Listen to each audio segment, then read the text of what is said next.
there's no significance to any real people. They're all purely made up. And action! So in this week's video, we're gonna do a few more things Zigbee. Cut! We're tired of Zigbee. The fans are tired of Zigbee. Everybody is. Let's stop Zigbee. Now. Does it matter? Yes. Right now. And action. So in this week's video, I'm gonna show you this awesome projector. And no, they didn't pay me to say this. It is pretty badass. Now I'll let you in a secret. I've been saving up my lunch money for years for this thing. It's freaking amazing. It's 1,000 lumens. I mean, look at it on the wall there. Cut. I see what you're trying to do. Stop projecting. But it matters. No, it doesn't. I'm the director. I say no, it doesn't.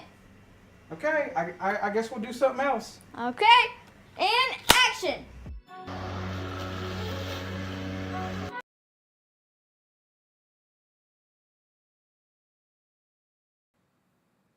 All right. Let's see. I gotta fix my chat window. Look, Neil's here. And we got another person here, Neil. Bear with me because I just had to fix all my damn scenes and everything, and I got all my crap set up for doing this. So, what's up, James? Here we go. And we should be unmuted for Pyrodex. Hello? If audio's too low on his side, because I had it cranked up because maybe Teddy was a quiet speaker. So I'm a loud guy, so let me know if I need to turn it down. So, but I guess where this kind of came from was the thumb. I know some people were talking about. Did it work out? Huh? I'll show you what I'm talking about. I know my wife was bringing me something. What is it? How are we just hanging it here? It's hot. Oh, I know. Well, there's some joke there, I'm sure. It worked. Yeah. What you mean? It kind of melted the glue on the back of the black piece. Oh, that's fine. Did it? Slid a little bit. It's fine. Okay. So, basically, what I was messing with. Let me do full. I'll do full. Sorry. You got it too hot. That's what it was. You kept rubbing on it too much.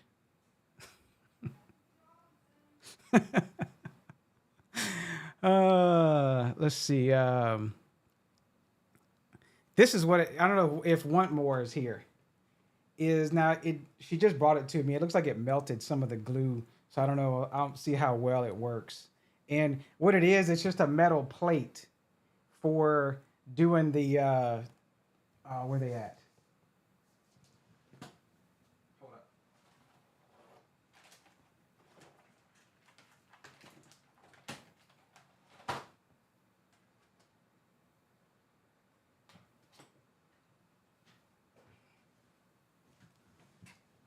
For doing the BDM frame stuff, and it was a black plate, and so I Want More was just like, hey, we should put something black on it because it has like this mirror finish, and then we can just take and put my logo on it, which I had one more to put on there, and so I thought it was a kind of a cool idea. I'm not sure how it's going to look on actual camera, but we'll see.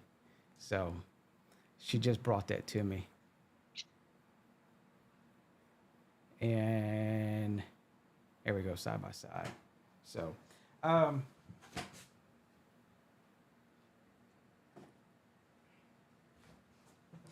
so I guess back to where this came from. Pyrodex, and you've probably seen him on Discord and everything. He's got how many of the circuit setup boards do you have set up? I have 7 right now running. 7, okay. Because I couldn't with COVID, because I was goofing around. With COVID, I couldn't buy the additional daughter boards, right? Yeah. I was stuck. So it was just, and they were almost the same, like a $5 difference between the main board and that. Now, granted, I had to buy more ESP32s, but I had tons of those laying around anyway. So what? Yeah, I remember he actually had, oh, what's his name? I'm gonna go blank.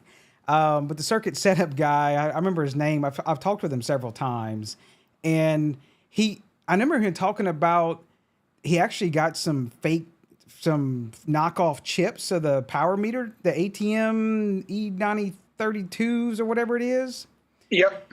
And then it's like they were soldering them on. They kept popping off or something. There was something with humidity or whatever. And so he didn't have them in stock for a while. He's good though. I had ordered my 5th, 6th, and 7th board, and one of the main board, the actual board, and the notice you goes on top, it didn't work, and he just drop shipped me a brand new one. Didn't ask for the old one back or nothing. So I love his product. He's had a great product so far. I've loved it. Yep. I just was trying to get rid of the Wi-Fi and do PoE because I wanted, or just Ethernet because I was trying to do intense monitoring because I think I set mine every 10 seconds with that. So to try to prevent any Wi-Fi issues from dropping out monitoring power because I use it for a lot of automations in the house and things like that. So basically what we're talking about is this board here. I think is this one. And Yep. if you want the link, text, copy. It's a pretty cool little board. It's an ESP32-S3. You got to watch out for Allie to change in the types on you, the different flavors. This is the S3 W5500. They also have a PoE shield. It can get pricey because I add the board, then add the PoE shield. But of course with this project, he's not adding the PoE shield. But the big, I say problem, and then sometimes not a problem, is they do not come with the pin header soldered. So yeah, this is kind of a layout of the deal. The PoE board will stack on top, and it is supported. The Ethernet controller is supported by ESP Home, and I'm not sure about Tasmota, but this is for ESP Home project with the circuit setup power monitoring. And so then it also has, I don't think you're going to use the TF card stuff on the back. I'm modifying his code to support the TF card just way if there ever is a gap, it can store log data for whatever reason, but it's like secondary, whatever. So, hey, do you have that picture? I know you've shared it in Discord a couple of times of like your layout of your power boards. Yeah, I do. Let me find it real quick. Okay. I was gonna say, could you can just paste it in I don't know if I could. I'm thinking of how I could search it I can't find it on Discord. You can probably find it another way, and just post it to me, and I'll drag it over. But yeah, pretty cool little boards. I have used the other board that they have. It actually has Ethernet, and it is power over Ethernet as well. They're like around $20, but they're just regular ESP32s, not ESP32-S3s. I'm thinking they're using the S3 for all the additional stack and heap RAM and stuff on these. There you go. I just sent it to you in Discord or DM. Okay. Opening browser. Yeah. So this is it's my little janky setup. Yeah. Because I'm using one of these guys, which is the Ethernet version similar to that, but he didn't have an adapter board, so I had to use DuPont connections and pin it out myself and remodify the code. Yeah, I remember you doing that. You were doing that. That's the ESP32 like wireless tag ETH01s, I think it is. Yeah, the WT32, I think it is. Yeah, those guys. They're just standard ESP32. Yeah. Yeah. And I know people are like, well, hey, why don't you just do power over Ethernet? You can't in this aspect because this is an AC power adapter. And the reason why it's AC power adapter is to get the voltage reference from the phase of the power. This is US residential power. I know some people may be international. US residential power, it's split phase. It's the same phase technically, it's just out of phase. And so you have to have the reference voltage, but we can do 240 if you put the two phases. Well, they're not technically the two split phases together. I know somebody's gonna get me on semantics or whatever, but so you don't want to do PoE on this aspect because you want to get that voltage reference, not the voltage reference, so you can see the wattage and everything for each depending on what phase you're on. So Yeah. So I'm sure this is going to change this up dramatically. There is a, let's see, where I went and It's saw on the it. last. It's the second lot. There it is. Right there. No, second to last page. You mean Yeah. the adapter board you're talking about? Yeah. Yep. Here it is. So I thought this was awesome. Is this picture right here that he's got the damn YAML code on the back of the adapter. That was pretty cool. Oh yeah. So no copy and paste there, but you can go to his GitHub and get the code though. So it's kind of what basically it is you put that on the board and then put the adapter and then put the ESP32-S3 with the pin header soldered. And so Pyrodeck said, hey, I want to get some of these, but I suck at soldering. I may be screwing that up a little bit. No, you're right. I suck at soldering. I really do. And I was like, well, I'll solder them and maybe I'll do a stream. So that's the long-winded version of what happened there. And then it turned into Acoustic Reverb was like, I was setting up the split screen. I was like, hey, you think this looks good and everything? And then Acoustic Reverb goes, hey, you should have OG do that, hold the soldering iron wrong. And so so that's what we did. We got the picture there. So, so I guess I'll fire up so let's see, this one here actually. And I guess where I probably screwed up is I should have your face on well, I'm not changing it now. It's fine. All right, so I'm over on the wireless mic now. So I still can be able to see, and I still can see chat, so y'all can talk about me. Everything cool? Yeah. So what I'm using is, and I don't know if Jim's here. I know he talked about it, but actually, quick story, and I don't think I've told this one before, is I was using an old school, like I had this soldering iron, I think it was like a 15 watt jank soldering iron from like, I probably had that thing since the 90s.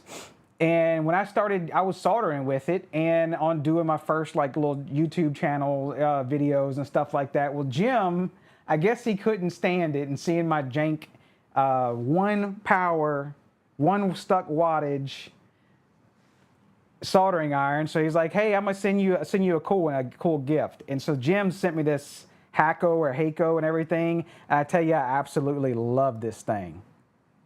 I think I was doing like about 780 Fahrenheit on this. And exactly. I think I actually threw away that Radio Shack, the soldering iron. So What model is that you have? Do you know off the top of your head? It is I found it on Amazon once. I don't know if they've discontinued it or different models. It's an FX888D, as in dog, or digital, I guess is what the D is for. Hmm. So I guess zooming out, let me see. They still sell it. Yeah. Oh, it is discontinued. Yeah, it is discontinued. I don't know what replaced it. So The DX. DX. Thing model FX888DX. Yeah. So this is what let me set my autofocus on. This is how they come. Like they're packaged, like they come in all these separate packages, like these separate like little black packages. And they all come in nice little cases. And they've got foam and everything. And like, I'm trying to get the glare on there. but of course no pin headers. And so there's the little TF card on the. I guess that's just a regular. Is that SD card or what is the hell is a TF card? It's the unlicensed name for micro SD. They don't have to give rights to it. Oh, It's a micro SD card, yeah. like the whole HDMI thing. If you put the word HDMI on there. You got to pay for licensing, yeah. Yep.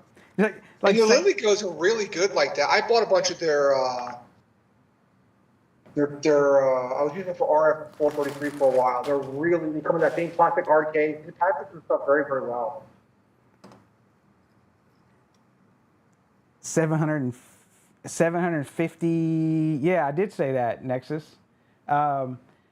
This is the one I soldered already. This was mine, not Pywerdex's. And I threw the little PoE header on top. This is like the extra PoE header right here. And then there's the PoE board. And you do have to solder this actual part on here as well. And this is just a PoE shield. And you throw it on top. And I was going to try and just mess with it just to see how well it worked as a Bluetooth proxy. I don't know what I'm going to do with case-wise for it. Yeah, because it's kind of... I've got all the pins on it now. I guess I shouldn't have soldered all the pins, but that's the only negative thing I can say about it, about these boards, is there's no USB-C or micro USB to flash them. You have to do it through the regular pins like the 3V3, RX, TX, etc. So, who's the devil, Neil? Oh, me? So I got my cool headband on, and what I like to do on these is, I guess I should line this up first. I am no pro solderer, but we'll get this right, hopefully the first time, right? As I like to do is take and just use a breadboard like this, and I'll go ahead and shove down the pins, and that way you get it straight. The problem is with 750 is, well, 750 will work, but sometimes on the grounds, because you got to heat the entire ground plane, it just takes forever on the grounds. I may adjust it down. I don't know yet. So I need these here.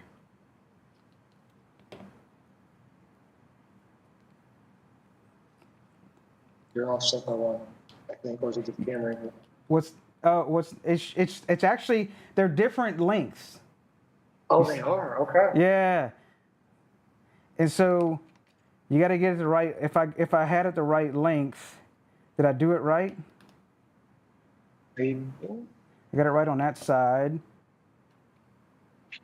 And I did it there. There we go. So then I find this easiest if I solder on a breadboard like that, and then you don't have to hold anything or blue tack it or whatever. So that's smart. Now for solder, I do prefer to use a thicker solder, but I've tried two different solders. I've tried this one, this Kester, but I've found that this one over here, even though it's a smaller, can you see? I don't know if you can see this is the one that seems to work better, even though this is thicker. But this one won't stick for some reason as much. It's kind of a pain in the ass. So, what's Neil busting out with? Start at 600, 700. Keister? It's Kester, man. Not Kevin. You try to screw with me. Look, y'all got me second guessing now. We're gonna go with 750. Okay. Damn you. Now let's see if I can line all this up. Soldering on the camera sucks, I will tell you now.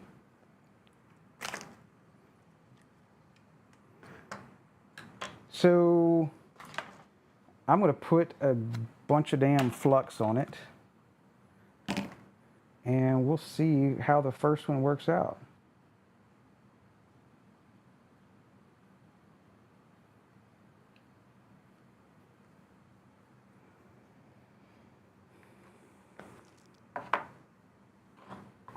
Yeah, let's put gobs of flux, right?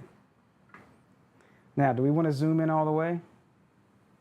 We have to zoom in all the way, right? Where are we going to start at?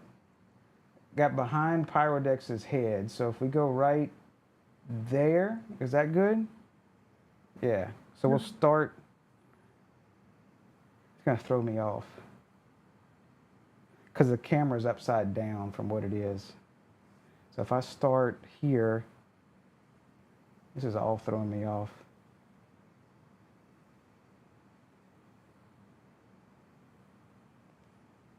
It's so weird they put a reset and boot button on it with no USB.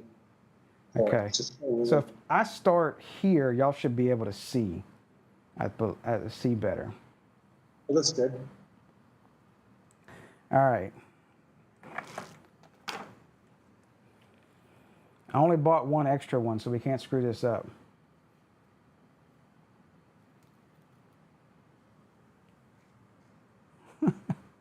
Yeah, the 102 thing was a joke, combined with the thumbnail. So what I like to do is just hold my finger on the first one. And if y'all can't see, let me know. I'll try to solder the other way. Cool.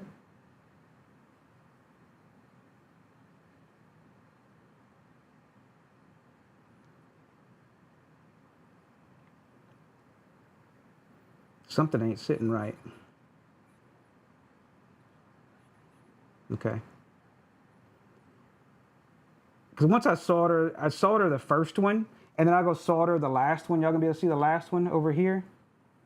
Up here? Yep. And make sure everything's sitting down correctly.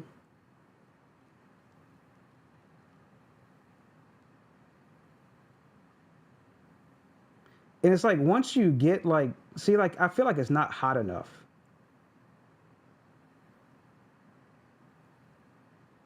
Like it's taking too long to heat up.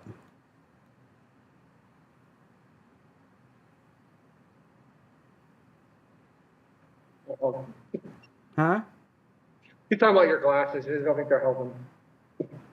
Boiler boy. What are you talking about me?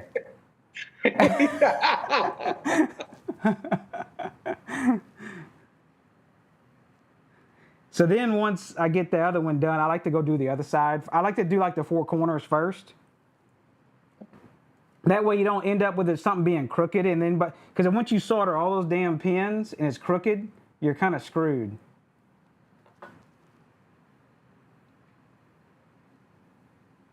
Can y'all see this one, or is it too off the camera? A little too long. That's not right there. Right here? Yeah.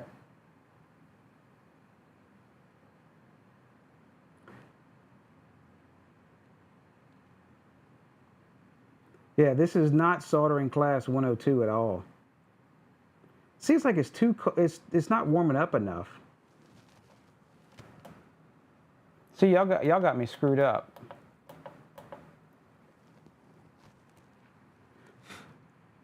It is just the tip.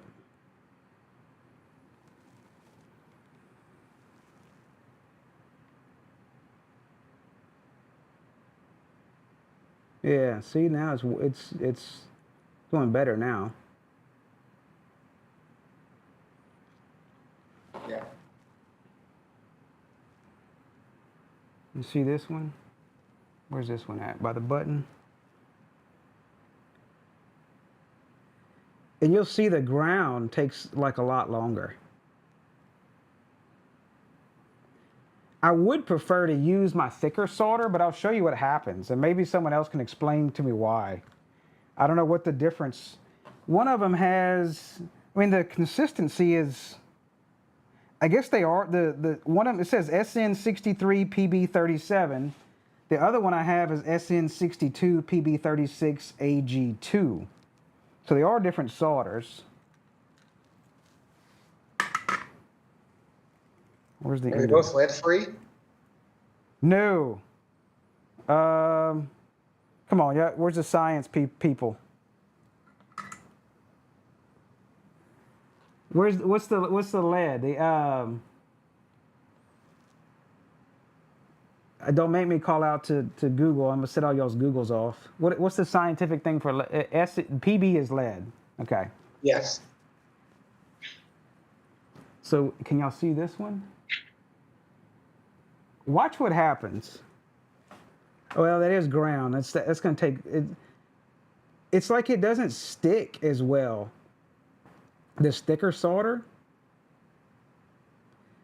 It just like it just balls up on the iron. I don't know if you can see that. So you see what it does? Huh? Retain your tip, maybe? See how it just balls up on it, and it takes so long. Like I messed with this the other day soldering that PoE one, and I was like, what the hell's wrong with this solder? And I even I cleaned the tip. And I even have a tip tinner.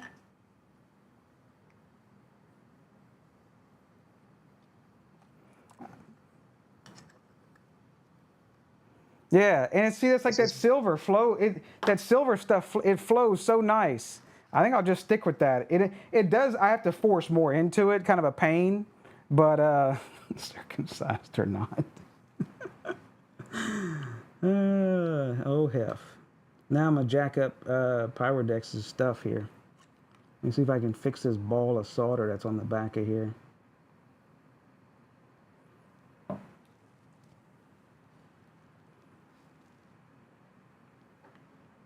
Can y'all see that one?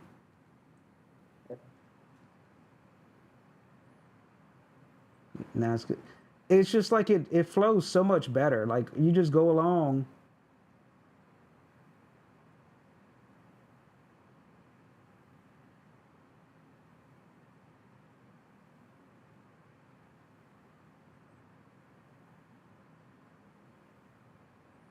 Make sure I'm still on the if I'm not on the camera, holler at me. Which one am I on?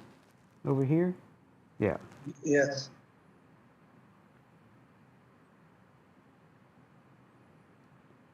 I tried not to drink caffeine earlier so I wouldn't get too much of the shakes. But now You're detoxing. Now I'm in front of the audience.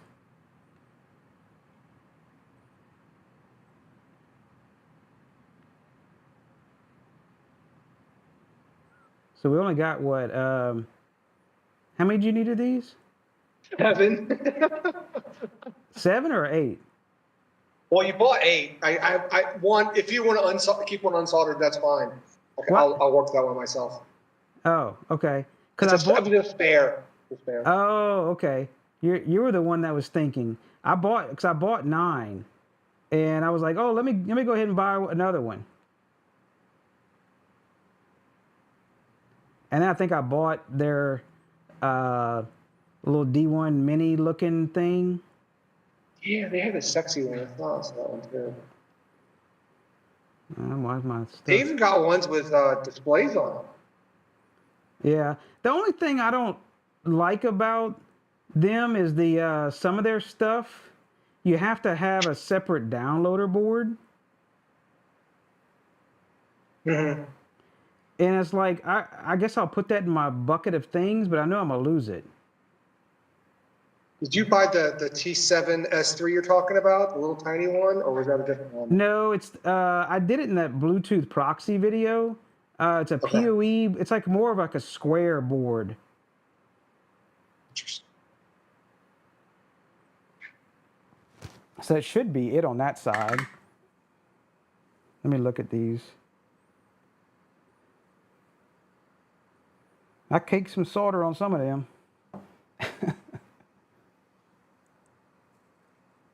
They're not pushing current through, big current anyway, so all we need is connectivity. And the sad part is they only use so many parts, they only use so many pins on that thing. Yeah. So which one am I on now? I'm going to be over here. Up. Other side. Up here. I'm going to be over here. Right there.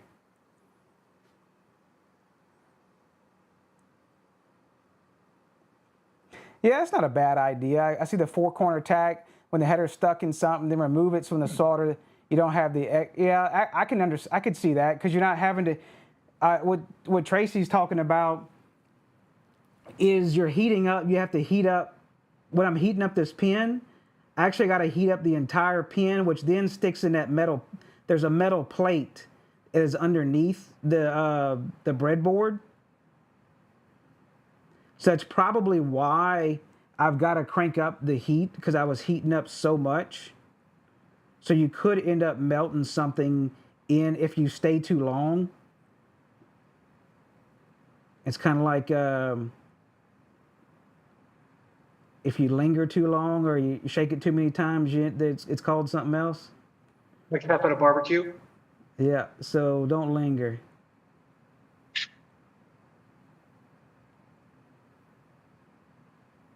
And these don't really need a whole lot of solder on them.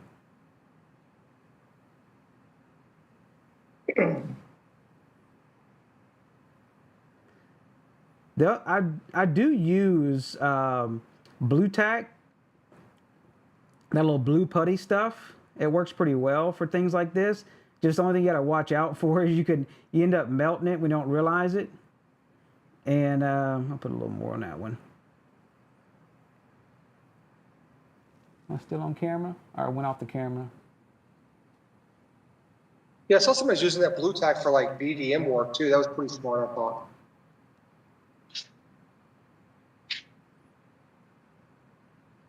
I've actually seen people use the blue tack to just with DuPonts. Oh, to patch or flash and get out kind of thing? Huh? Just to flash and get out so that way you don't have to deal with it? Yeah. Soldering?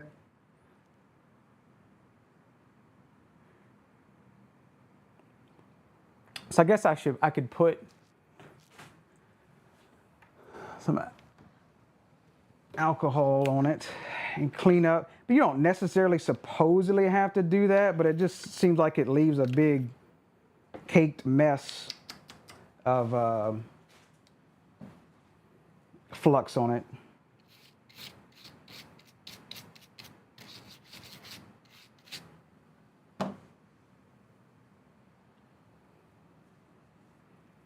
I had my flux on there, sour, just didn't have a whole lot. I don't like to cake it on there.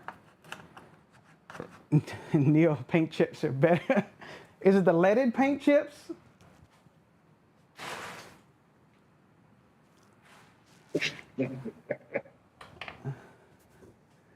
Yeah, so I guess that my takeaway is I want to buy some bigger gauge solder of this, but the same brand and the same chemistry. So that's that other one I had it doesn't flow as well. So I like this one for the way it flows. So, but yeah, the gauge is like 0. Reason why I bought this one was for soldering the points on on original Xboxes for enabling the TSOP flash and stuff. So I need to go a little bit bigger. So it's weird why this one just wants to stick. I tried another one. It was the same brand, same exact size. It was Kester, same exact size. You see 6337. This one would stick as well. It wouldn't stick. It kept sticking to the soldering iron. So I don't know. I guess that's the key in soldering for me, is just stick to the ones with the silver in it. So don't believe he's getting 750. What you mean I'm getting 750? You want to do another one, Neil? Should we do another one? No, the tip is not loose. Keep my tip tight, bruh. I just try that trick. Huh? Try that trick. Do the 4 corners and pull out the breadboard and see if it actually heats up faster. Try that out. Yeah, we can do that. Okay, let's do that. Because I do want to try one on the video. We'll do one together. I do want to try one. So there's one of them done. I'll do the other ones. I'm not going to do all of them on the stream unless I really feel like it. But no, I know the tip is tight because I had a really fine tip on there from doing some Xbox work. Let's see.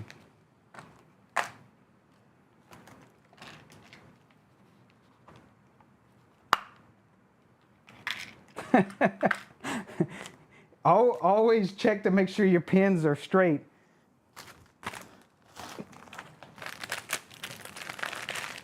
Oh, look, here's the board. This is the board I was talking about. Oh. This is the one I did. Hang on, I'm gonna lose all my damn pin headers. It's LILYGO's as well. And they say don't remove, they even tell you don't remove this sticker that's right here. But it is full PoE, and I don't use anything else on it. It's just, I found a little case that's actually on, I don't know, it was on Maker's War. I forgot, it was somewhere. I have to go back and find it. But it was for a 3D printed case that actually worked out pretty well. And they actually did the antenna right as well, so they hung it off the side of the board.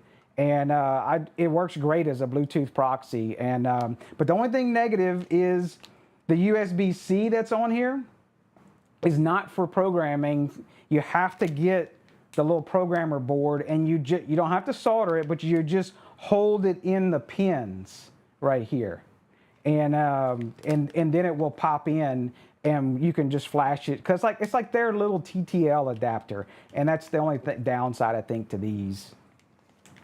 Is that an S3 chip too, or is that a C3 on that one? No, that's the ESP32, the one I was joking about, called the Dow, the well-endowed one. It's just the dual core. The regular ESP32 dual core, I will say that chip is really stable just because of, you know, how many years of development have they had for this chip, you know? Yeah. But I think in your project, they went S3 because of the additional RAM and memory and everything on it. Oh yeah, yeah. That thing, by default, he's got it configured every 10 seconds. Fire on data. So yeah. Yeah, and I think because I know there's some issues when you would stack and you had like he had like a stack of like 7 or 8 boards. It was like it would give out kind of like memory heap errors and stuff like that in ESP Home a while back. Yeah. I think to your point, I think he caps at 6 on his expansion. The main plus I think 5 what he'll do, or main plus 6 max level support. All right, so let's give this a shot. We're gonna do the 4 corners again, and then we'll take it off and we'll see what happens, right?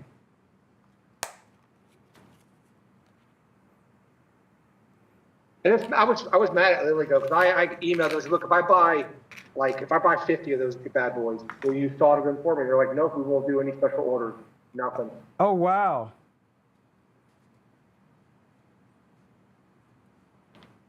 And it's funny. It's like sometimes you want them soldered on there, then some people don't want them soldered on there. Yeah.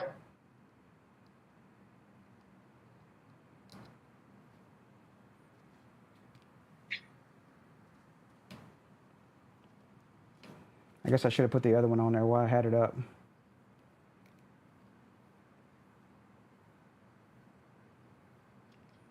Oh, Michael, he's asked a question. So I've got a bunch of circuit setups.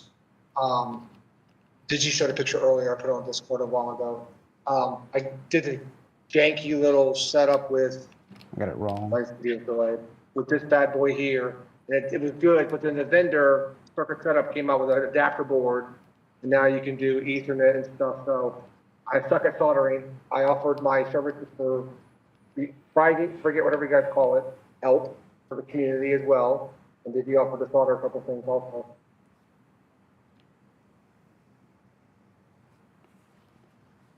All right.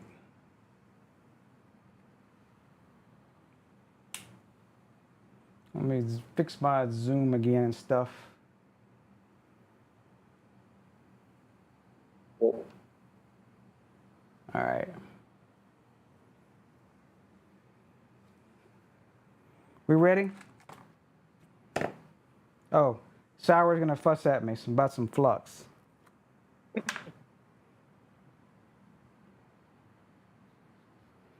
Y'all want tons of flux this time? what was somebody saying? Swimming in flux?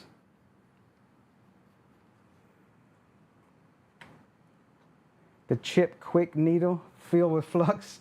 I still have that. That's pretty cool. I remember someone got upset because I fast forwarded the video of that of me doing the chip swap, and I said, "Oh yeah," and that was a joke. I was in Discord. I was like, "Hey, yeah, you could do a chip swap in like 8 seconds." We want more flux on there? It just seems like it makes a bubbling mess.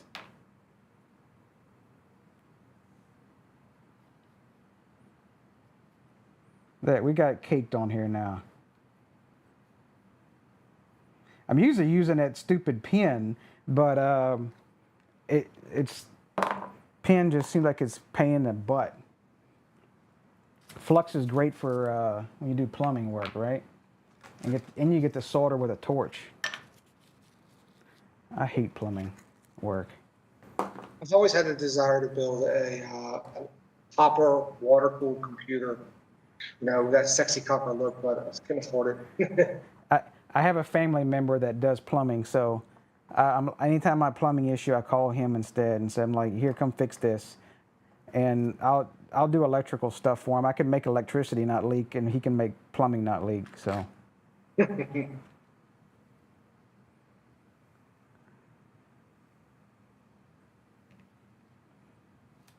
All right, so we're on 780. We're gonna do,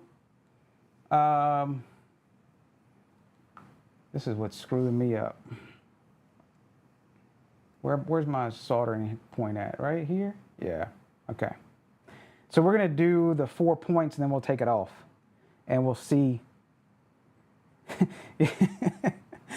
We could just solder the whole board with hot air, right?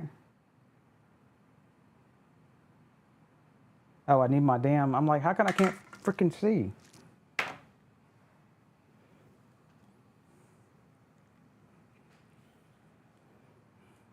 You want me to take off my shirt? What'd you say, Neil? You don't want me to take off my shirt.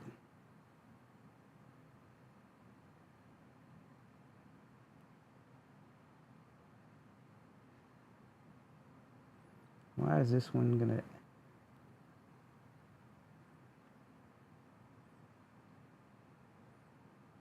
Okay. So we'll do the other point then.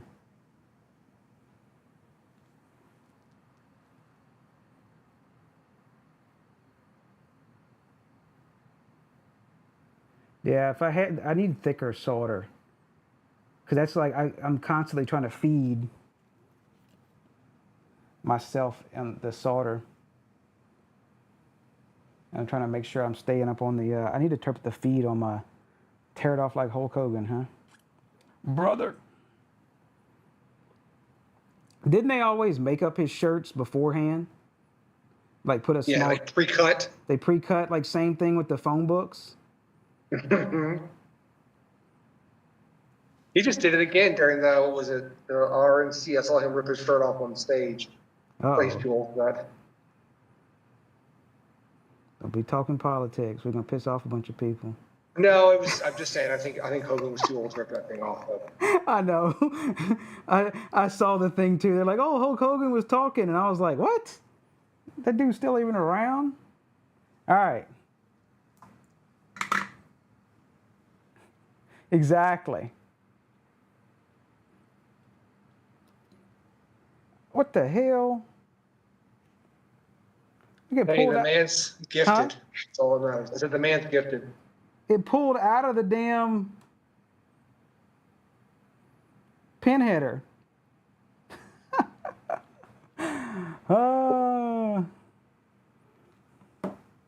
You saw it? What happened? It pulled out of the whole pin header popped out. Oh wow.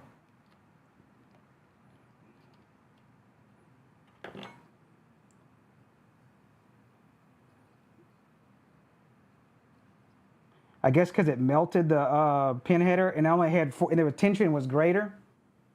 So it's fine now. I couldn't do that again, right? All right, let's try this now. Let me see if I can do this. The only thing is problem is going to freaking move on me. That's the other problem. All right, so where are we at now? We're over here. Can y'all see that one? Yeah. I need to clean my tip. It's nasty as hell.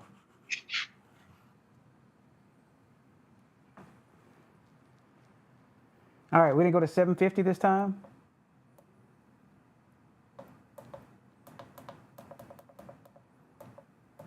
It's for me, Tim. It's going to be for my circuit setup stuff, my power monitoring. Yeah, it goes on top of a circuit setup adapter board.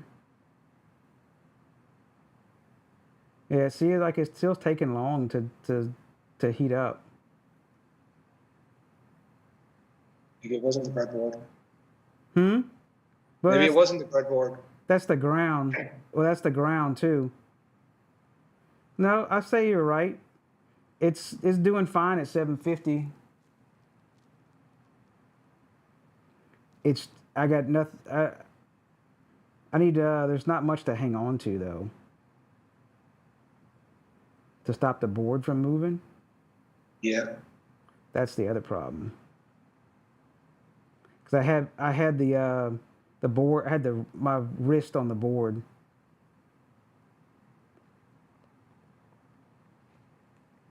Tim, I asked that question to the vendor. They do not offer. I offered to buy 50 of the guys, and they do not offer. They do not do a pre-soldered. So what were you going to do at 50 if they said yes? I would use these for other little projects. They're great little boards.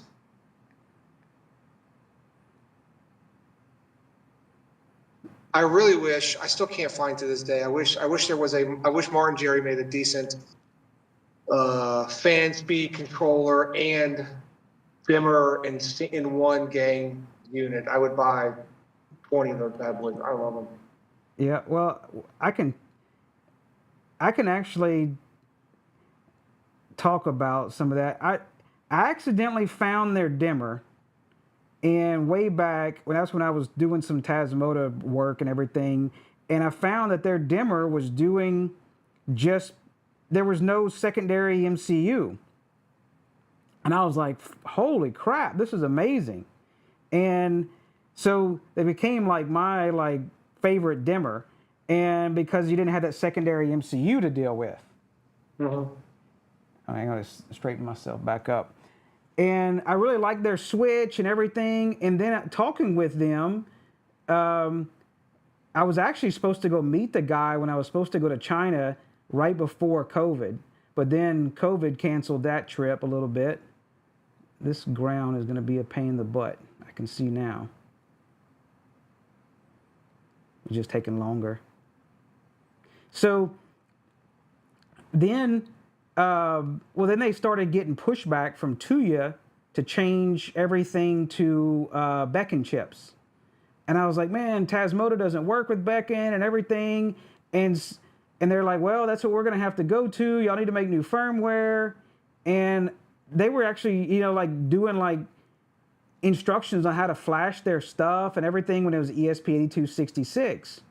And so then I was like, well, you can't just, and y'all make them, right? And so y'all just can't find somebody with an ESP82-S3 12F module.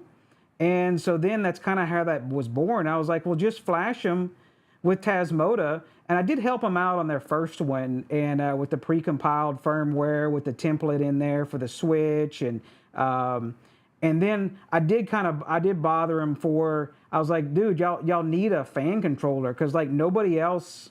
There was that one fan controller that was it Treat Life was doing. Yeah.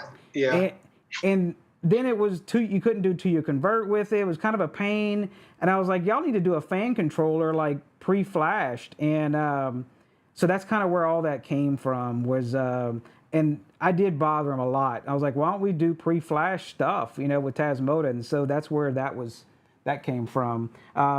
Then they started getting in. Then I was bugging them. I said, well, y'all need to do ESP32.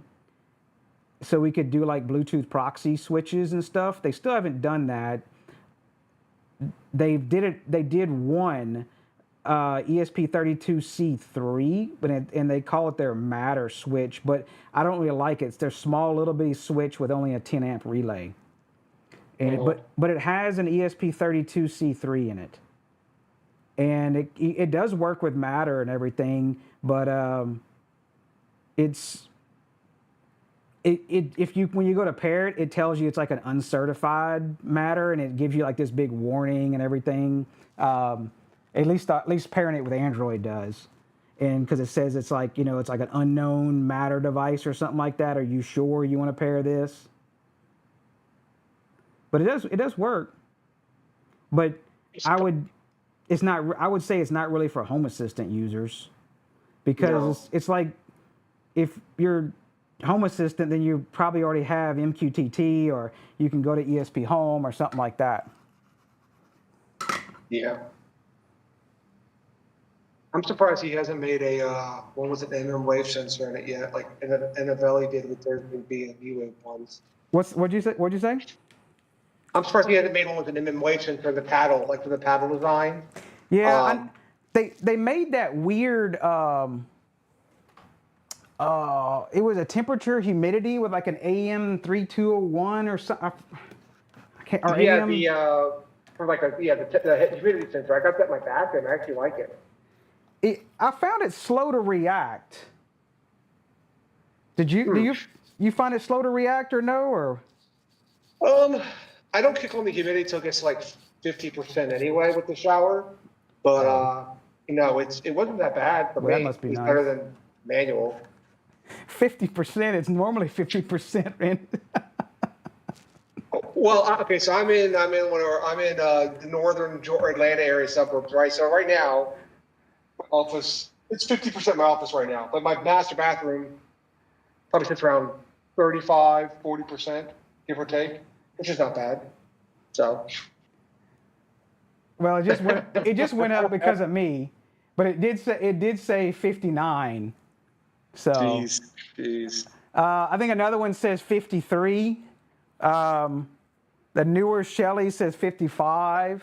So, and that's with, like, behind this camera here. I've got I think it's a 9,000 BTU mini split that's running.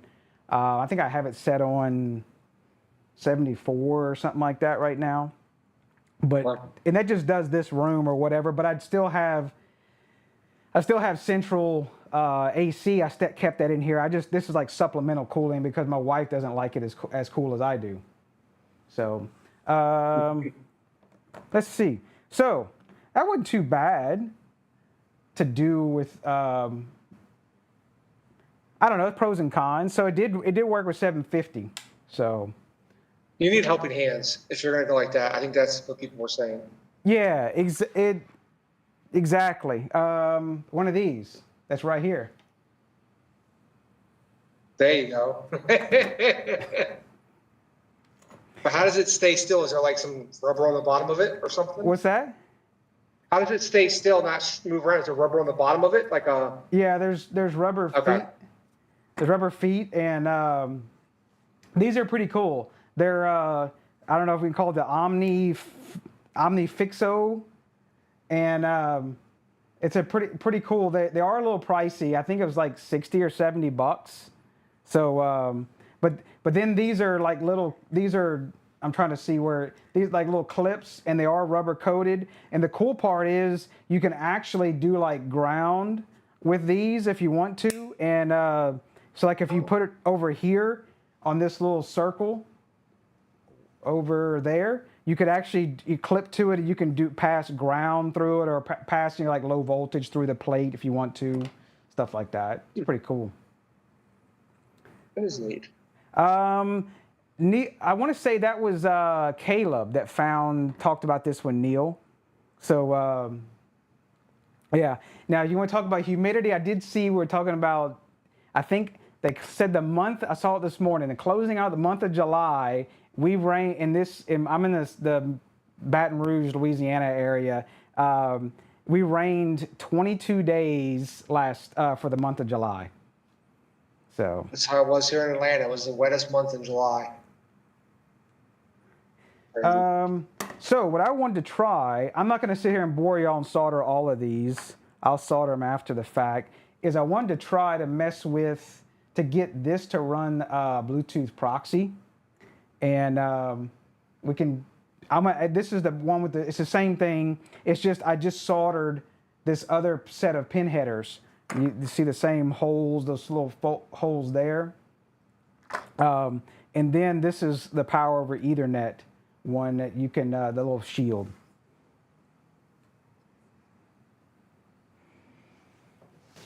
Let's see.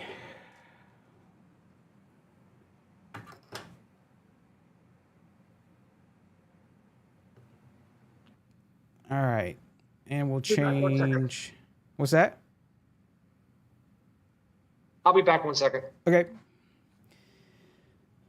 So, did y'all pick on? I didn't get to read all the comments and everything. Y'all pick on my soldering too much? Yeah. I'm not sure of this one. How hot it runs. But I had the same thing with the Olimex. The Olimex, man, like that sucker's smoking. Like I even put my little thermal thing on it one time, and it was over 100 and something degrees Fahrenheit, and so it was just crazy smoking. You need a flat tip. That is a flat tip. It's flat tip it's on two sides of it, and but I found that even the LILYGO board, like that thing runs like super cool, and I noticed it pulls down like, yeah, I guess if I used a wedge tip, I could probably put the wedge tip, and if I slid down, I could probably do it a little quicker. That's a good idea for doing I don't normally do too many of these pins. But like I fired the Olimex, I think it only pulls like 1 watt or something like that on the switch. But then the damn Olimex was pulling like 3 watts, which was nuts. So yeah, I was putting solder on the tip, and I did tin the tip. So bigger tip, yeah. I find that if I probably had the bigger tip, I could leave it on and hit like 2 pins at once and be hitting those up. So probably I've done that before in the past on some stuff where I had like a bunch of pins. I think it was on I think it was a Raspberry Pi. I think it's what the zeros don't have the pins come with them. Yeah. I do have a heat gun, so we can do that. So I guess let's fire up. I need to go find the pin header to this damn thing. It is on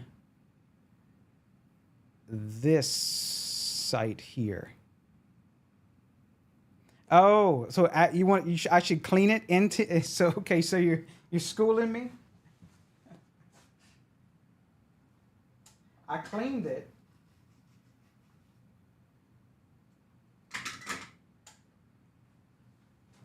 I did clean it with the little Brillo pad deal. I get what you're saying. So what I have.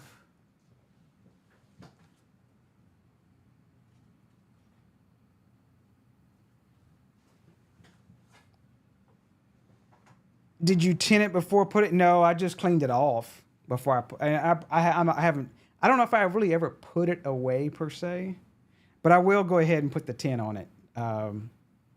That's a good thing. Where my freaking glasses at? Because this shit is hard, small as hell.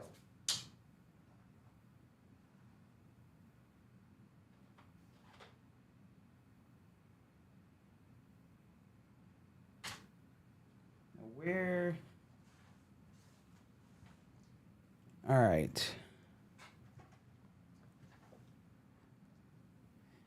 Yeah, that one that one used to have the little sponge on it, but then the sponge just deteriorated after. I need to get another one. I still have the little Brillo pad thing on it.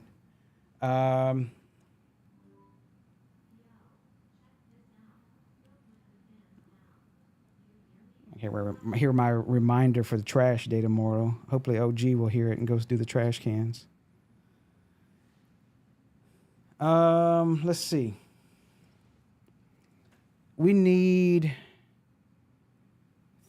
See that I've powered one of these up before. It says 3v. It's you could. I did it using 3v3. I'm just trying to wire this. The program that you're talking about? Yeah. Yeah, this is the pain in the ass part, is to wire this up. So you're gonna do this, what, 8 times? 8 times. I know. I'm an idiot. You'll have the pinout memorized by then. See, I've got. I know. It's actually 3v3s on this side. And I got ground next to it. Ground is green. I did that correct. You almost need a board made up to program these. An adapter. That's why I don't understand. They could have, I guess, maybe it would have been hard to put a. They don't have a spot for a USB pin header on there at all, really, to be honest with you. No, they would have had to put the whole controller chip and everything. Where's let's see. It's on the boot side. Or I need T. Where's TX? TX is the top one. Third one down. Yep. So that's gonna be orange. And then we have RX below that. I'll put this on the camera to show you what I was doing. That's a smart idea, Nexus. He said use a breadboard, and where you just pull the one out, put it back in, just swap it over. That's definitely a very good idea. I'll take that advice, Nexus, when I go to program those guys. Reset. That's the one thing I like about this Volt Link is you've got all the extra damn pin headers. Like you can do the chip enable, the reset, and then I need the boot one. The boot is below the reset. So we'll see if we can get this powered up. See what happens. All right. Make sure my polarity's right. Yep. All right. So this is what. Hold up. I gotta turn on my other mic. My bad. Everybody gonna hate me. All right. Where's my producer?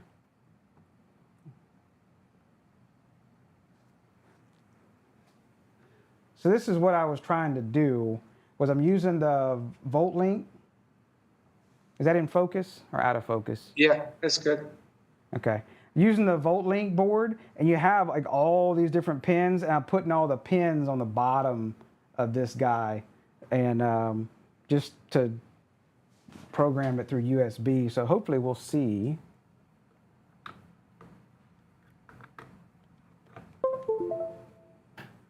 All right.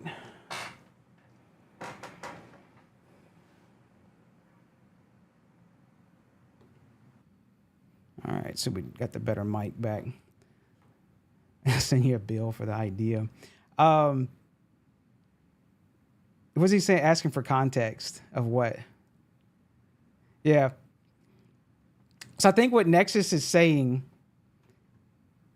is to take and just put all your, you'll take female to male DuPonts and jump them into the actual breadboard, and then you'll set all the pins up, and then all you need to do is just make sure and line it up. I'd probably stick something, put your first one in there, and I'd probably stick something in each end so you know which way it goes up and down on the breadboard, and then chunk, just stick it down and then do it 8 times. Maybe a good hour programming. Just like Nexus talk about an extra pin header to make it stop, and put your stop on both sides. Really just making a jig, basically. Yeah, with a breadboard. Let's see if I got this right.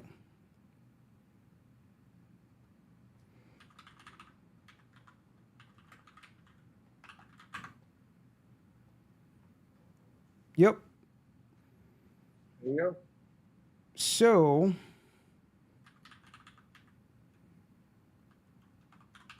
I'm just going to go ahead and do erase flash first. Because I was screwing around with this earlier. No idea what was on there.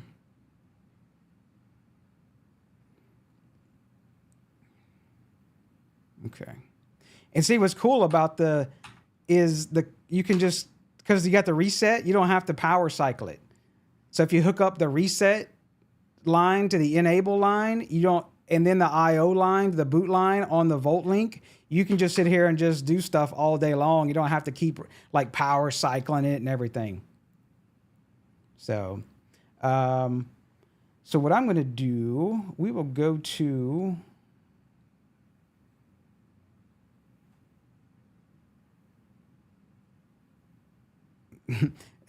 I've had projects live on breadboards temporarily for like over a year before. So we'll do ESP32. I have to zoom this in.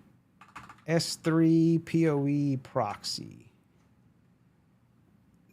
Next, S3 skip. Okay. All right. Where's it at? ESP32. I got this is I'm gonna stop and rant. ESP home, this is the part I hate about ESP home. Is this like these big square, like it's just a big waste of space. Like why can't I get a list? Give us a list view. Get a list view. Yeah, a list view with columns where you can sort it and everything. Like, I know this isn't the same thing, but like, I know like this is zoomed Like in. that, yep. This is zoomed in, but typically this is how it looks. And I can come through and I can sort stuff and everything. And look, I still have buttons. I know it's behind you, but I still have buttons. I can do shit over here. And, you know, it's like, oh, I want to sort by IP. I want to sort by version, you know? So it's like, where's the list view? And it would be cool is if you could also put a tag where like, hey, I want to put like kind of like an area or something. Just put like a tag, whatever it is. Really just all simply a tag. And that way I could do like a little click checkbox of like which ones I don't want to see. I could uncheck all those. If I just want to see like my test boards, then I could just have my test tag as selected. Or if I want to see like living room, I could see living room. You know, it's because it's like I can't imagine having 100 freaking devices in here. It's like that. You're scrolling for days trying to find stuff. It's such a mess. That's my rant. And they need a section for like templates, so you can keep your templates out of your main view. Yes. And have them all somewhere else. Yes. So I know there's I want to change this to ESP IDF. Yep. Because I'm gonna do Bluetooth proxies. Don't get me started, Kevin. Don't get me started on the light in the cover card. We will. I'm sure I'll go to that later. So we don't need Wi-Fi, don't need AP, I don't need captive portal.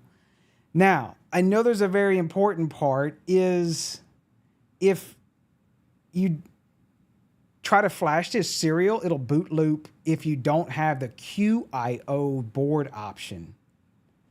I've been down this road before with these ESP32-S3s.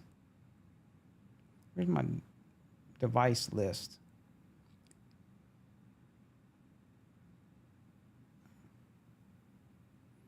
Drove right into the 3v3 on an expense. Oh, doesn't sound like fun.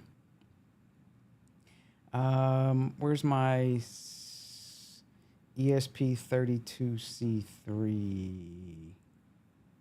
I know where I can find it.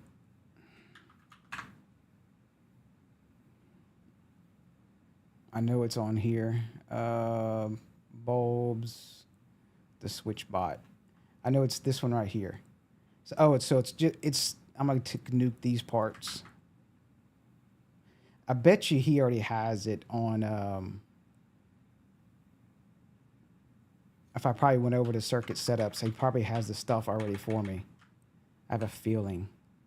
For Bluetooth proxy, I don't think you No, know. I don't, for this right here. If you don't have oh yes. these two lines, it'll boot loop on the C3 and this one, and it'll just. Why is it saying API is bad? Because you need the OTA thing now. What is it? OTA? No, I No. have OTA platform ESP home. What is it saying is bad? Oh, because I needed a network. I deleted all the network stuff. I Let's- got it. I have it in Discord. I'll copy it to you. I think I have it. Circuit setup. It's on his GitHub page. Yeah. Yeah. I bet you it has most of it already done. ESP home. Is it? I got it zoomed in. It's the main Ethernet one. It's right the second to last one. Yeah. Right Okay. there. I got it zoomed in, screwing me up, but I'm trying to be nice to people watching on different things. Yeah. See, look, he's got it right here. See this? Been there and done that. It blows my mind. Maybe I'm screwing it up, but why is it that I can take a brand new the empty template ESP Home has, that's ESP32, like C3 or this, and write it through serial, and it will not boot. It'll just boot loop. It'll just sit there and boot loop the entire time. Now, if you go ahead and add this, and I know Kosid helped out with that, and he's like, change it to DIO and try, and then sure enough, that fixes it. So, let's see what I'm gonna copy. Hell, I'm just gonna copy all of his stuff, but I'm gonna do it Bluetooth proxy.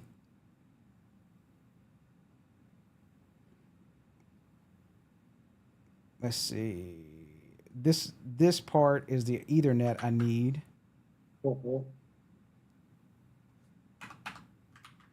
Yeah, now API is stopped throwing a fit. I'm so used to hitting save so often in here because sometimes I've accidentally hit back and then it nukes all your shit from. I hate that. And then I need Bluetooth proxy for.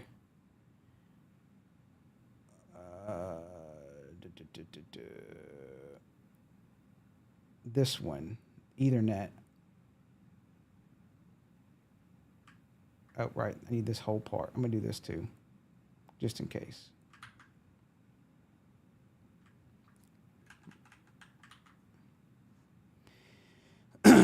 If you have Ethernet, you don't need to put the defaults because otherwise it's switching back and forth with Wi-Fi and Bluetooth. Well, when you're not using Wi-Fi, you can just go full bore, like just let it eat on Bluetooth. I wonder what that is. How much the difference is from different default settings. I'm not sure if it helps out or. I'm looking it up now. All right. Did I screw anything else up? I probably did. I think the name. I didn't change the name.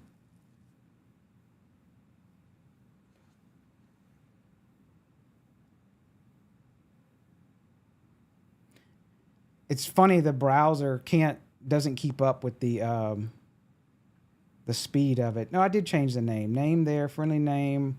Okay, I had it right. Oh wow, it's much more aggressive. It's 320 milliseconds per interval and 30 milliseconds per window. Wow. Yeah, if you want to say why it's fast, Kevin, that's compiling on an i7 14700K, I think it is. Well, that's your Unraid server, right? Is that what that is? Yeah, and when you compile on ESP Home, it clocks every single thread on that thing. Yeah, well, if you want to see real quick, I think it's always fun.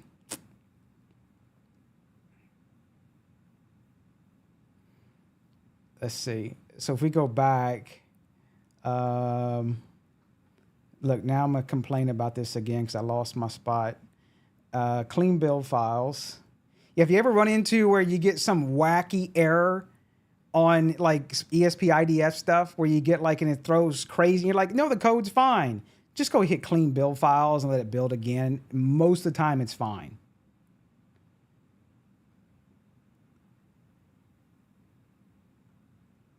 Yeah, see what it maxes out like everything pretty much. And I guess it'll make a liar out of me. It's not maxing out as much as I thought. But it's probably pretty well it locked up the browser. There it goes. It's already done. So like I say, the browser is slower than like, because I also, when I'm doing like upgrades, like OTA, like when finally the browser catches up, it's already like almost finished uploading it to the ESP device. Yeah, it definitely is a space heater. So I'm gonna grab factory format. I think I did it already. And I like to use ESP tool to flash mine. And I always go grab this command that I have at the bottom. It's just right flash 0x0, then the whole bin.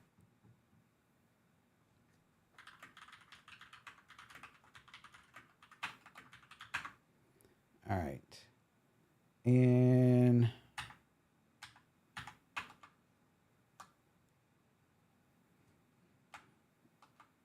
you are what you eat.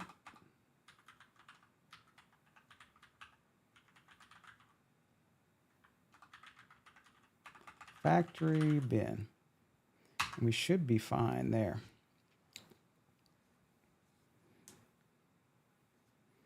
Tool. What are you talking about? Hey, are you okay, Hef? Is Grandpa having another seizure again? Is he stuck in the elevator again? Did you ever get that going, Neil? Or did you fly somebody out to like come work on that? Look, I did change my outro on the live stream. I will not, because I knew it would make you sad. I do not have it playing where OG's stuck in the elevator. Okay, so I knew it would make you sad, so I changed that video. He's snapping his chat, chewing on his build plate. Must be some sort of inside joke of 3D printing. All right, let's go. Let me plug this thing up with. I should be able to just plug it up without taking all the damn pins off.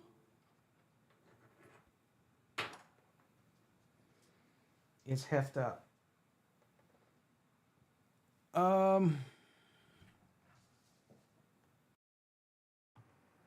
All right, I changed mics.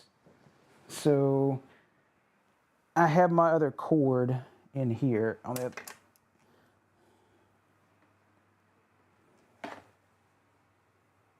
We can gently do this.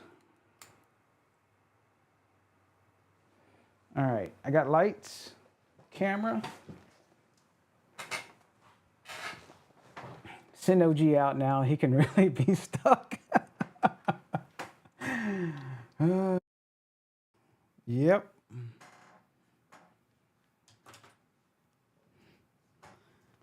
All right, so let's just see if I didn't enable the. I wonder if you could do that. You really don't need it, but I didn't enable the web GUI, the web browser. I know they say not to do that on the.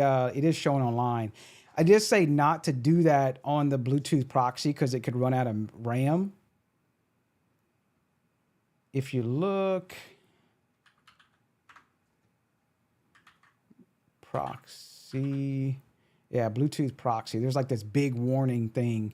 It tells you to do it through ESP IDF, and then it tells somewhere in it says about the web GUI. Not to. Oh, here it is. Web server components should be disabled. Is likely to run out of memory and will malfunction, and the components are enabled simultaneously. Now, I don't know if that applies to the S3, but I don't know. So we should be able to see it. Yeah. And ESP32-S3 PoE BT proxy. Have you ever enabled the logger on it with a Bluetooth proxy? Is it noisy as hell? Oh, it goes crazy. We'll do it. I want to try. I screwed up on my display name. Or you didn't have your substitutions? Yeah, I didn't have. I think I had the wrong tag. I copied and pasted. Really don't need that, but whatever. Given it's Ethernet. The logger, is it like level? I want to like, is it verb? I think verbose works, I think.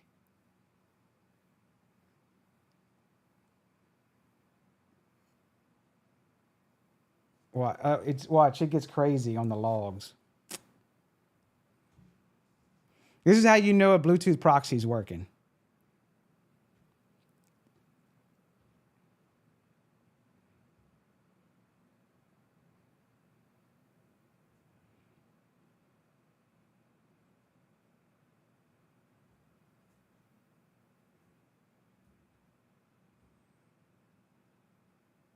Let's see.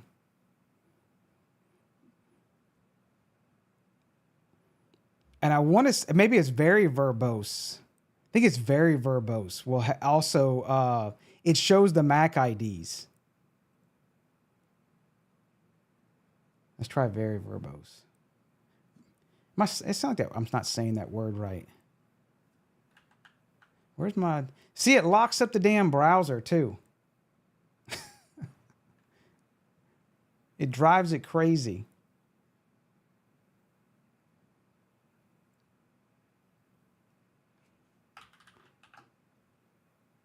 Did I get it right? We'll see. Yep. But it'll show like all... I wish they would have something, but I guess it's too much processing. If look at there's Justin Moore. I'll have to show him the thing. I wish it had a way it could like show you what MAC IDs it was processing on Bluetooth proxy, and then like say the last minute or two, something, then like say their signal strengths or something. Yeah, you see how crazy it gets on very verbose. Madness. And it's like it tells you everything. Like you can see the the MAC ID, the signal, and everything. Because I've had people ask, well, how can I see which ones it's working and which ones it's doing? And I'm like, you probably don't want to see it with all the Bluetooth crap going on. And there's so many of those things out here. Like I recognize some of these from seeing them in some of the Bluetooth stuff. I think these Woe ones are the some of the SwitchBot stuff. So we will definitely change that. I'm very verbose.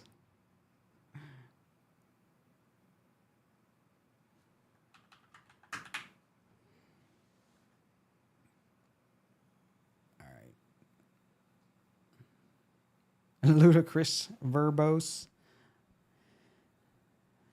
So,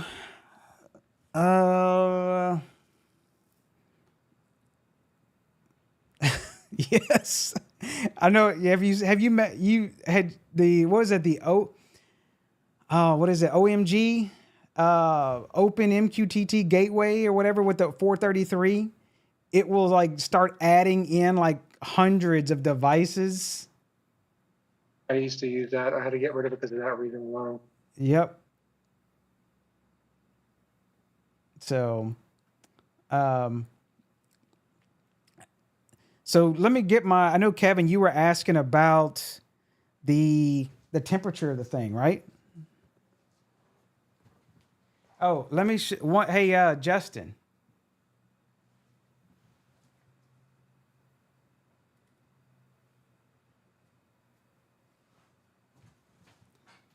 I do need to clean it. I know this isn't the anything dirty, I guess you would say. But that the metal we talked about it doing with the PC Byte things, and this is the other side of it. I know you didn't see it earlier, so I had another logo thing I put on there, just fit just enough, and so I'll be able to do the like BDM frame stuff on there. So I know that was kind of your idea. You were like, "Hey, make it black and put your logo on there." So I'll have to see how it works out on the camera. I think it might be too shiny looking at it now. Let's look, see, I think it might be too shiny on the camera. I don't know. We'll see. I don't know. We'll see I'll see if I like it. It didn't set down right on all the parts. I may have to work on that. The wife did it earlier. So there's the Fool. Let me turn it the right way, right?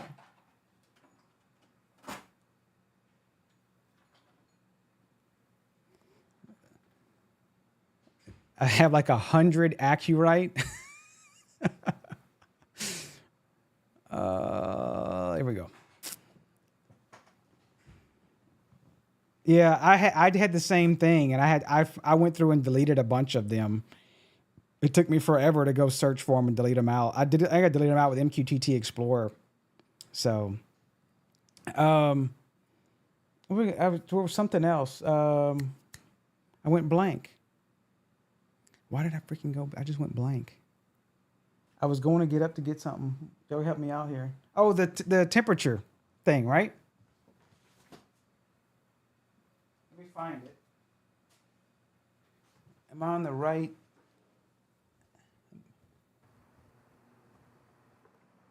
So I can still chat.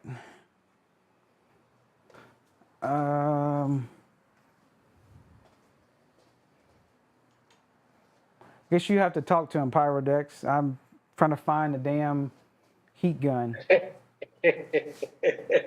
I'm sure y'all can give me chit chat about me and everything. And I changed to the tub life. We always talk about the tubs. And the big black one things, yeah. And I always pick on Hef because he has all the black tubs. And I was like, you can't see what's in the tubs, bro. He's going to store his crap somewhere, doesn't he? Okay, I found my laser. The little laser temperature probe.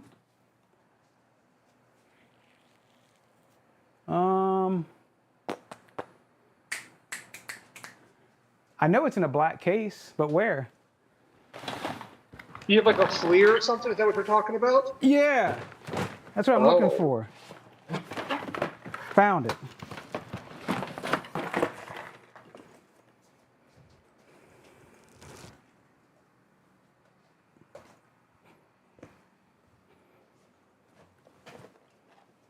Clear tables with, look at, Next is trying to do clear tubs with labels.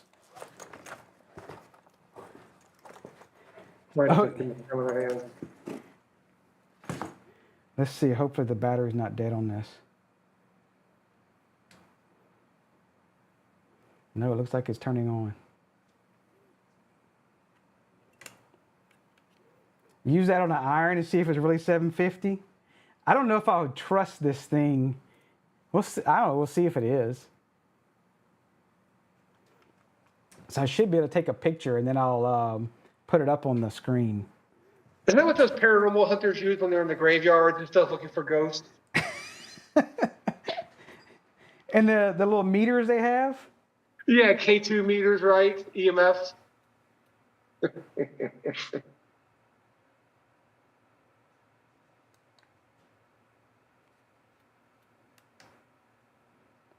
So the PoE board is 136 Fahrenheit.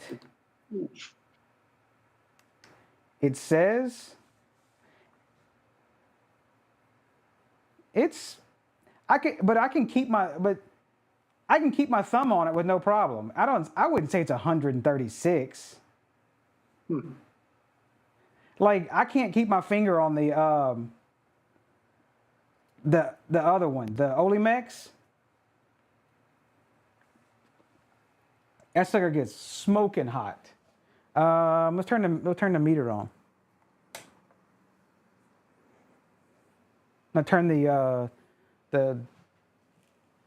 soldering iron on. Let me pull up this on here. We'll just do it all live, right? You might have to switch. Oh, to the. I really say I like the regular PoE one that's still a square board. I'll plug that one in. I'm sure I can ramble for another 5 minutes while it warms up. It's not flashed right now, but it shouldn't matter.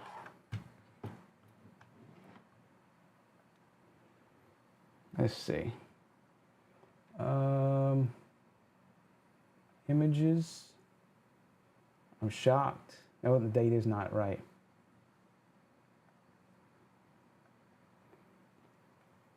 So this is what, oh shit.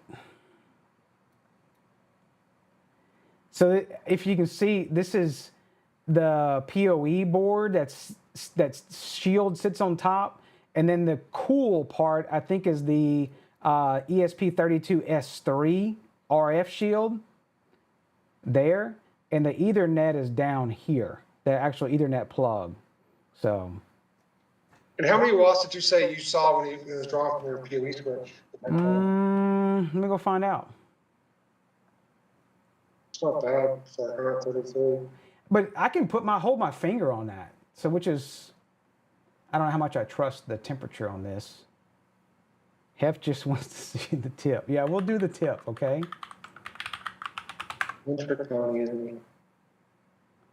Oh my God, like the unit, I'm pulling up this, where's my switch port? ESP32,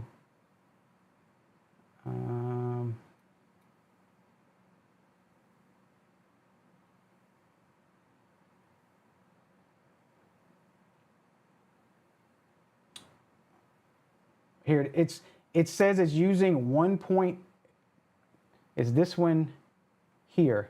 It's saying it's using 1.4 watts right now. It's a class 0. Wow, that's impressive. Does that just mean it's not classified? Well, no, it's very, very low power. That's impressive. So the other picture, let me see if I had another picture of it. This was a down picture of it. Let's plug in the tip, right?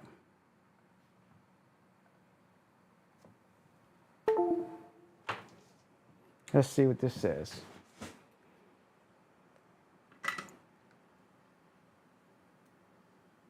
It just says over.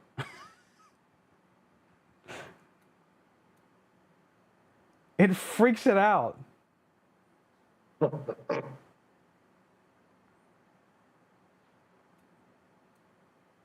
Yeah, it freaks it out, and it just says over. I guess it doesn't do up to 750. Hold on.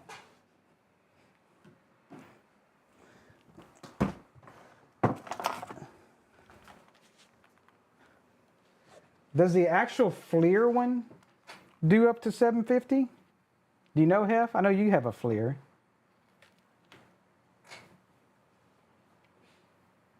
I don't know if the battery is alive on my actual other FLIR.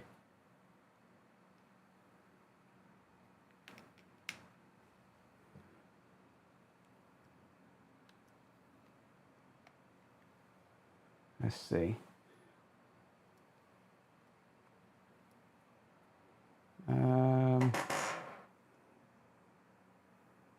Where's the damn? I ain't used the app in forever. FLIR 1.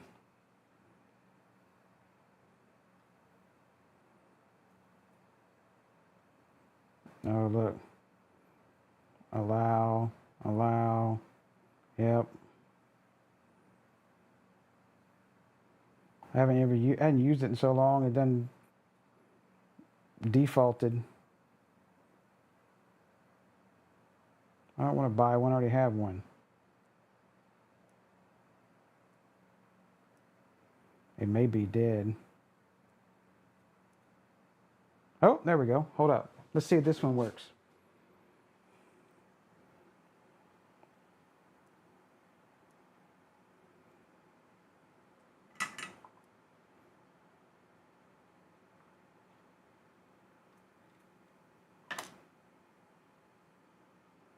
I don't see the temperature.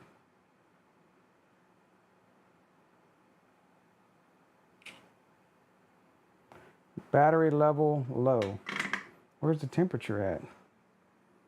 Y'all making me go through all kind of crap.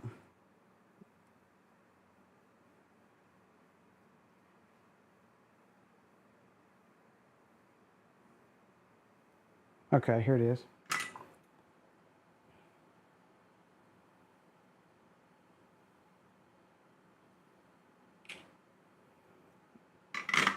It's so white it can't see it though.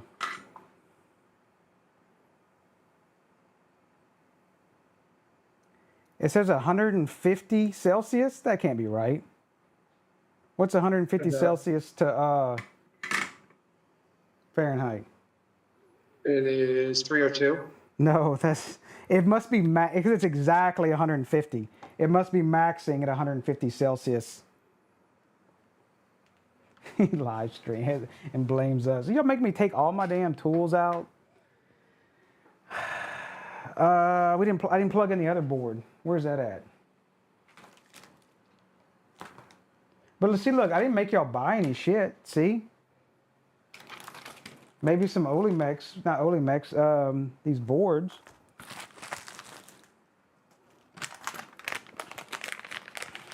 Let me plug this one in for Kevin.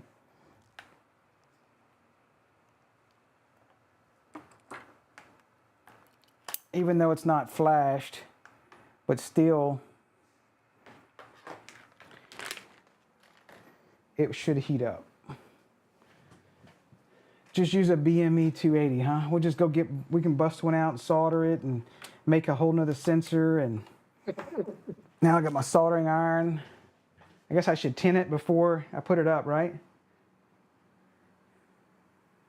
Where's my freaking tinning? So what else are we gonna do otherwise? Anybody got any questions or anything or other crap they're working on or anything like that? Trying to think what I got going on.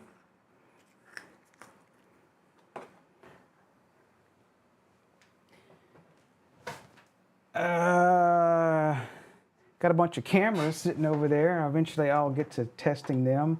Oh, I did. Out of all people, I think it was the other guy, Chemo, I think it was. He won a camera on the Empire Tech raffle. Well, I bought a camera and then I went ahead and bought like 5 of the tickets and I actually was like a 5th place winner, I think it was. Let me turn the thing off. So I think I got like just a regular, it's a 4 megapixel S3.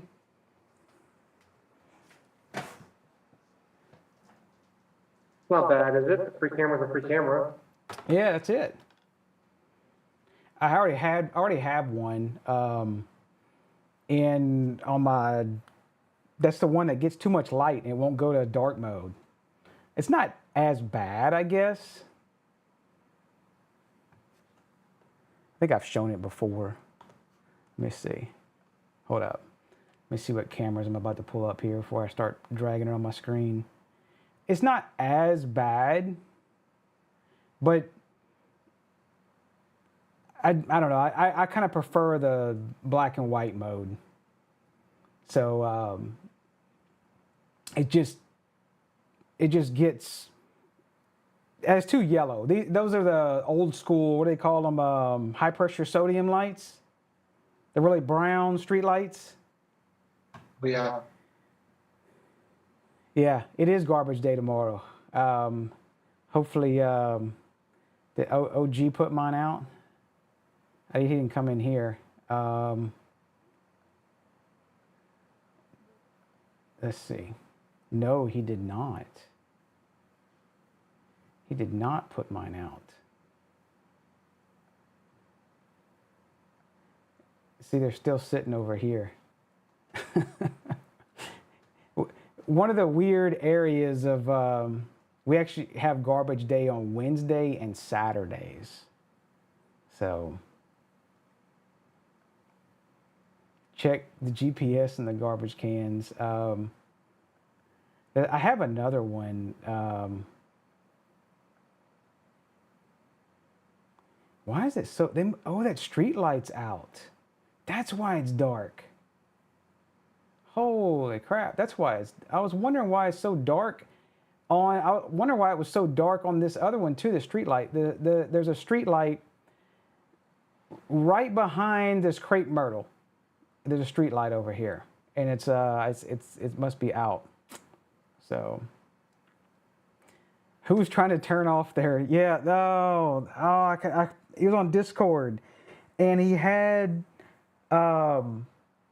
somebody's light was making a blasting, like screeching noise or something, and he found that if he shot a laser at the little, I guess the photovoltaic cell, it would turn it off. And, I think eventually his neighbors thought the light went out, so he swapped the light to an LED and it stopped making that noise. So at least it was loud as hell. But let me show you. I don't want to show about all my cameras. It doesn't look as bad. I know this is blue or whatever. Let me change.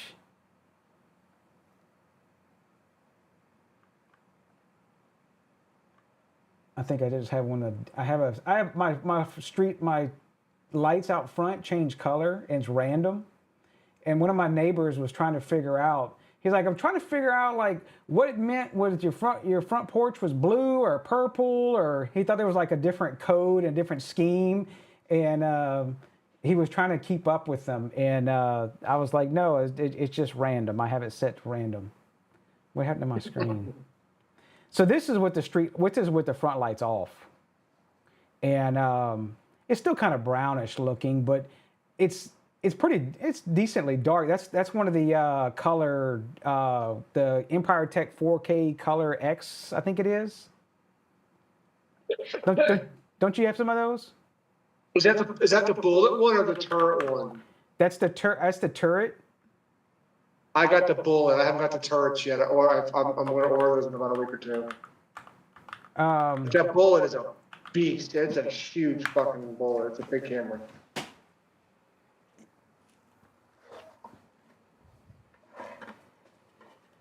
This guy. Let's see. Yes, that thing is a beast compared to the other Amcrest I had before it. So these are smaller Rio Links, and this thing it's massive, and it's almost so heavy the neck can't hold it up in almost some cases. Yeah, they had that model before. What was that? Before the turret. The turret's nice. Yes. This is the turret. I'll put the link in the thing. I know people are probably like, oh well, hey, you know, you but they're expensive. They're like $200-ish, give or take. They were $200 when they were on sale. So, but the cool part is you can get the when in black, and I like the 3.6 millimeter. And I do have a 2.8. I haven't installed it, but both of mine that I have installed right now are 3.6s. Like this is what this one is a 3.6 millimeter right here, the black one. I don't use the lights on it, but it's nice. It's a major difference. of what compared to the Amcrest one that I had up there before. And I even thought the Amcrest one was absolutely nuts. I remember putting this thing on going, holy crap, you can just see.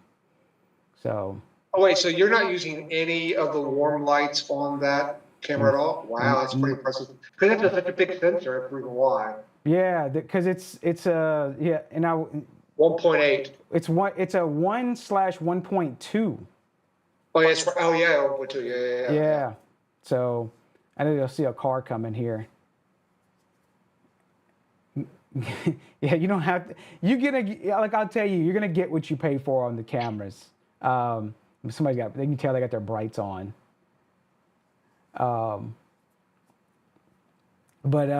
Yeah, it's pretty slick. So another one is not too bad, but it's about the same price, if not more. There's an Anki one I've tested before.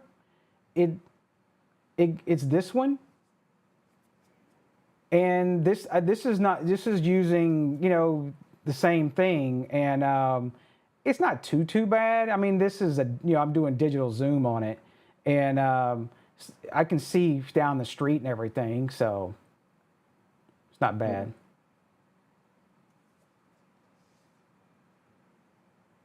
Going to empty wall. I think that's the which one? It was an Anki, I think it was. And I did like the Empire Tech one a little bit better. I think it was like the Anki Night Chroma. I think it was this one. I think it was. Yeah, but see, it's $279, and it tested a little bit better for me. When I did my night color vision stuff. I compared this one, and I did like the Empire Tech, which is Daiwa, a little bit better. And so it just made sense. I stuck with this one, but stuck with the Empire Tech one. So, but yeah, it's the same. They were the same lens though, but I found the night. Yeah, see 1/1.2. It's not lens, sensor. It's the same sensor that the Daiwa Empire Tech one has. So, all right, Neil, we ain't staying too much longer, but I guess. Next thing I need to schedule with you, I guess one-on-one is I want to do some stuff with Frigate, or how you say it, Frigate. What's the correct way? I call it Frigate, whatever. I don't care. So, but this is my little stuff I have in here, and I turned my lights off in the front. I was wondering why that one camera was dark. Did you go live? My credit card is locked. That's the best way. So, but yeah, it's cool. Like being able to see the little stuff. This is kind of annoying. Is this the view like you would use like most of the time? Like if you were like keeping stuff up, or is that like the bird's eye or what? So on my, because beforehand they let you do it, but if you click on the plus sign for the groups over there, on the left-hand side. Yeah. So those are your groups. So you can create a camera group, and you can slap in, you can just select bird's eye. Just select bird's eye, and then call it bird's eye up top of the name. You have to give it a stupid name, right? And then you can pick an icon or whatever you want to do. I want you to pick an icon. And then if you hit that, and then click on the little icon just created for you on the left-hand side below the home, upper right there, yep. Oh, okay. And that will load up bird's eye view if you have bird's eye view configured, right? Not everybody does by default. Right. But for me, so on my TV in my office, I have a iOS app or a TV, because I use Apple TVs, and I consume the RTS feed for my bird's eye, right? Right. But I also have the Frigate web interface up on my machine like you have right now all the time, and I'll pan over to it. But yeah, because when you go back, like, that's right there, yeah. So I review my stuff. I'm pretty aggressive. You know, you got like 92 you haven't looked at or whatever, right? So I go through them every day pretty much. And I even wrote some cool code that gives me a daily email every morning at 8 a.m. So the ones that I haven't reviewed or submitted yet. Um, and I'm the number one contributor to Frigate Plus as far as number of images uploaded. I think I'm over almost 20,000 images uploaded. Oh, wow. My neighbors hate me. Mine already do in a way. They're like, they're like, oh, where you live at? Yes, I said, I live on the corner. And there was like, oh, you're the guy with all the cameras on the house? I'm like, yep, that's me.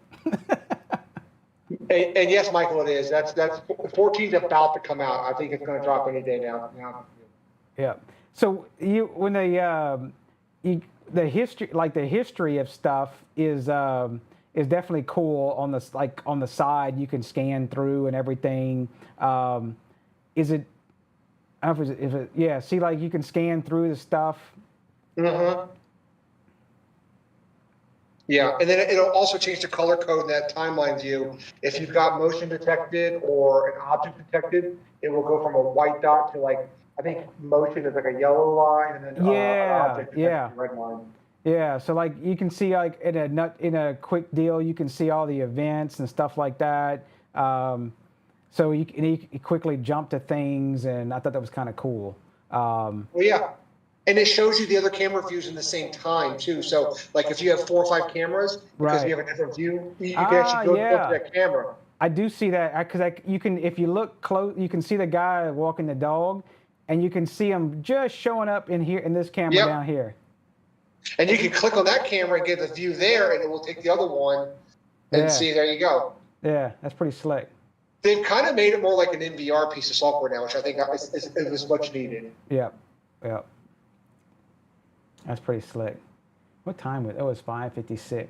Okay, that was this morning. I knew, that guy, he lives in the back of the neighborhood.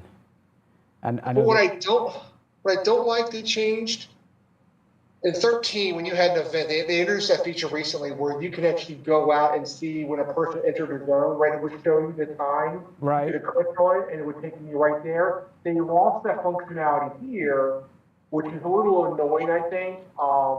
In my opinion, but it's still, I think, whatever they had before, this is light years ahead. Now, this is the really cool part. I know people will like. I know I'm not jumping into all of this, but it's just so awesome. Is the settings? The where you can do zones and stuff. Yeah. And you can come in here and you can drag. Like, I know it's hard to see, but I've got an object mask to ignore. This mailbox keeps getting me as a person. But you can, before, remember you had to draw them and you had to copy and paste the crap, and then you had to go edit the YAML stuff. You just go ahead and change and drag stuff around and hit the save button, and then I think you got to restart. I think you got to still restart though. You still have to restart, yeah. But I think also the drawing is better improved in this version. Yes. Where you had, much better. Yes. So like, and they just added that feature too. If you go to camera settings now, that was just dropped the other day. Here you go. So if you have zones defined, because remember they changed alert from alert and detection. So you can say I want a person to be detected. It won't go in your main alert feed, but you can then, it's like in for example, my driveway camera, I've got a zone for the street. A person's in the street, I classify that person as detection mode, right, for that area in that zone. So I don't get alerts of people in the street because I don't care about them. But if I ever get like a police incident or whatever, I can go back and review that camera for people in that zone. Yeah, Sean. This is all in Frigate, and now I run. No, Frigate is not Windows. Fortunately, it's all going to be Linux, ARM, AMD. So I run mine in a separate Docker container. And if you're wanting to, if you do like not ESP Home, Docker Compose or whatever, I don't know how you do it in the add-on. I don't like the add-on part of it, but because then you can't easily control where your stuff drops, your storage. But I run it in a separate Docker container. If you want to change to it and play with it, they do have it in RC right now, but if you just change the tag, and this is in Unraid, but if you just change the tag to this here, And now it's going to hard code you, so you need to pay attention that for the next, like full release or release candidates, if that hard codes you to that exact version, you'll stay stuck in there until you change it. Now there are several breaking changes in your config. I know I just kind of boss hog through it. I just backed up my config. I changed the tag, restarted it, and I kept checking the log. And it said, "Oh, I don't like this feature on this camera. I don't like this." Yep. I just kept fixing them and finally till the GUI came up for me. So, but you can't. Correct me if I'm wrong. You cannot go backwards without ruining your event database. Correct? I think. Correct. So when they went from 13 to 14, I think, all your events were still in the database. It just didn't show up in the new UI right away kind of thing. But yeah, to your point, that Frigate.db, which is a SQLite database or wherever it is, gets updated, schemas, all that good stuff. And yeah, I backed up my entire Frigate directory because I keep my Frigate config and database separate from the storage of Frigate itself, like the media folder, so I could just copy, roll back that back if I had to. But I was on beta 1, right? And I've been on beta 1 for a long time and just rolled through each release with no issues. Yep. Yeah, I tried. Same thing. I did the betas and just kept rolling through them and just kept watching stuff. Yeah, the HAC. Yes, Kevin, you do. Yeah, make sure you're up on the HACS piece as well. I don't know if like the HACS is backward compatible. Like, what if you upgrade? I don't know. It is. It is. Yeah, he does a pretty good job about that. Yeah. Okay. But I don't use that HA. Honestly, I don't even live in HA with Frigate. I just, I have the HA blueprint that Sergeant Batten wrote a couple. It's a really good blueprint if you haven't seen that one. Right. For notifications, and I love that. But I don't even go to H. I live in the Frigate UI. To be honest with you. Yeah. I have a few alerts that will send me a text with, like say view snapshot, view video of a couple of my cameras, like for person alerts. Yep, exactly. And a lot of times I was somewhere and I says person here or whatever. I just look, I'm like, okay, whatever. Or I'm like, what is that? If I'm not, I'll view the actual video. So it's pretty cool being able to see that on your phone. Probably some of the stuff I want to tweak later when I get time is, I had this set up where like when this zone was triggered, it would tell me, like it would hit on my speakers in the house that, hey, someone was at the front door. Because typically no one's here, just walking by. Yeah. Yep. And because there's a lot of people that walk, in cars and everything in this area. So, but I just said, hey, is it in here? I need to go back and tweak some of that stuff. I've turned some of that off. Just some of it had issues with it in the past. So. But and I think it's very key to point out. I think this is what helps acoustic reverb a lot with too, right? Motion mask. If you're trying to prevent like an alert, like a person or object detection, don't use motion mask, right? You should be using object mask because motion masks, the only value they have is if you have your Frigate configured to record only on motion, like your timestamp from your camera up there, right? It would trigger motion recording. You don't need it to be as a second click away, but motion masks are useless if you're going to be doing things like for people protection, etc. Yep. Yeah. I think I put motion mask because there was like a flag here or something like that, and then so I stuck a bunch of stuff on top. It's just stuff I was messing with in the past in previous versions, and that is one thing I wanted to bring up as well. Is the awesome thing is that you pointed out talking with Acoustic Reverb on Discord and a video chat was. You can now change, if you go through and resave the mask, it'll convert them over to the new format. And once you can change the substream to 720p or 1080p, it won't like screw up all your mask and shrink them down because you changed the resolution of the substream. That's pretty awesome. That was a feature from 13 to 14 that I loved. Absolutely. What I'm talking about here is go back to one of the cameras is this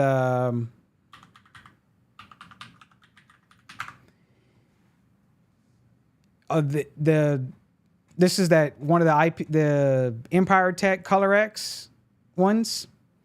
But there's several of the cameras is if you can come in here and you go to camera and you go to encode. I don't have it set on this one. I think I do. Yeah, I do. If you go to Substream 2, you can enable Substream 2 on the camera, and then you can change Substream 2 to 720p or 1080p, and that'll allow you to get better snapshots inside of Frigate, unlike other cheaper cameras that only have a standard definition substream. So, but yeah, I think that was a huge feature because to your point, I started my journey with everything configured as B1, right, in the early substreams, and it's great, but Frigate, for when you get snapshots, it comes off of that substream view, right, and it was to have the best quality. I moved all mine over to for the cameras that supported it. I've got some that are a third stream, which I then do substream 3 at 1080p, and the picture looks great for that. So I loved that feature. The only drawback is you had to go, like you said, you go in there and tweak it a little bit. You had to click on it and save it for it to rewrite to the new code base. But I think they're going to fix that in a configuration model when they go to the new version when they release it. Yeah. So like this camera, if I know this is an older Daiwa, this one does have Substream 2. Okay, making a liar, make a liar out of me. I know I've got one or two that don't have this Substream. It just over here you don't have the option at all when you go to pick the Substream 2. So. Yep. And when I did for my one case, I have one camera left that doesn't have a Substream 2. It's an older Hikvision. I think it does like a 2K resolution, right? So what I did was I set the mainstream to 1080p and just do mainstream as a detect and record the mainstream too, because 1080p is good enough for and it's a top-down kind of front walkway kind of camera. It's not that bad of a view. Yeah. Yeah. So, kind of in a quick nutshell of some of the stuff for Frigate. I need to go through and add some other cameras and things, but it's pretty. It's definitely awesome of what they're doing with Frigate or Frigate, however you want to say it. So, what time is it? It was 10 o'clock for me. I'm sure it's 11 o'clock for you, and I've got work in the morning. So, I guess everybody else, if you got any questions or anything, or a quick run through, I'm sure I'll be doing some more stuff with Frigate. And it definitely deserves it. So, I eventually I want to get rid of Blue Iris, but right now I do use, and my wife uses the hell out of it. I think I've got it like set like 10 or 15 frames a second, and I've got a grid view fed HDMI into my HDMI matrix switch in the house. So anywhere on the TVs, I can pull up and see all of my cameras on the TV outside, on the back patio, the living room, bedroom, etc. And like I've got the PlayStation fed into it, so we can play PlayStation around or view cameras. It's awesome, the little HDMI matrix. But I got to figure out something to do on that for Frigate, and I can replace that. So. I consume the Bird's Eye RTPS stream for that, like on my Apple TVs. But I mean, if you have a device that can consume that RTPS, you can make that as show that and display that out to that HDMI port as well. Yep. It's probably pronounced Frigate. Look, there's a third way to say it. I'm gonna call it Frigate. If you guys don't like it, then just kiss my ass. That's all I gotta say. Yes, I will. Let's see. It's 4x4 HDMI matrix. Let me see the model that I bought. Here it is. It's cheaper than what some of the others I was pricing. I wish I could have afforded the. Hold up. Let me see. Where's my browser? I got so many browsers. I wish I could have afforded the smaller, the bigger version. It's $449, and but the way this works is, let's see if I got a picture of it. It is picky. I did try it with 5E cabled. It was okay. Cat 6 is definitely better. And but basically the little converter boxes, they're power over Ethernet. And so I just have it in my cabinet, and then I feed in like you have 4 HDMI inputs, and then you have 4 HDMI outputs as well as the Cat 6 outputs. And then these boxes are, you just you punch in Cat 6 and HDMI comes out the back end. I don't use any of the infrared stuff on it and everything. And then here's the lazy part. It has Telnet on it. Let me find it. Where am I? I got it hidden some. Hold up. Where is it? Is it this one? Okay, I got me confused now. My wife uses this more than me because she changes it sometimes. Oh, here it is. The one with the TV. I lazily have all these just send telnet commands. It sends a telnet command to tell it to change ports. And so I just made a bunch of switches to do like master TV to PS5, to Xbox One, to NVR, BI, and then I can just hit the button and change the input. So, but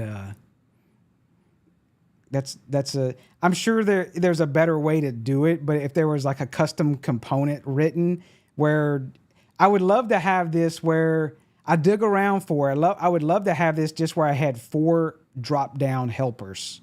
And if I just could pick, okay, I want, the OG's TV, and I'd pick PS5. Master TV, hey, I want, the NVR, etc. So, if you want to see, let me show you. Let's see. I said I was going, but I like talking tech shit. So, Well, I am going to bow out, though. I have to go to bed. Okay. All right. I appreciate you. Let me. Thank you for the soldering efforts. I appreciate it. I'll finish them up and we'll send them to you. So. Yeah, let me know how much I owe you. You still haven't texted me that yet. Yeah, I haven't. So I gotta figure it out, like how much they were and whatever. So. Okay. Later, guys. Later.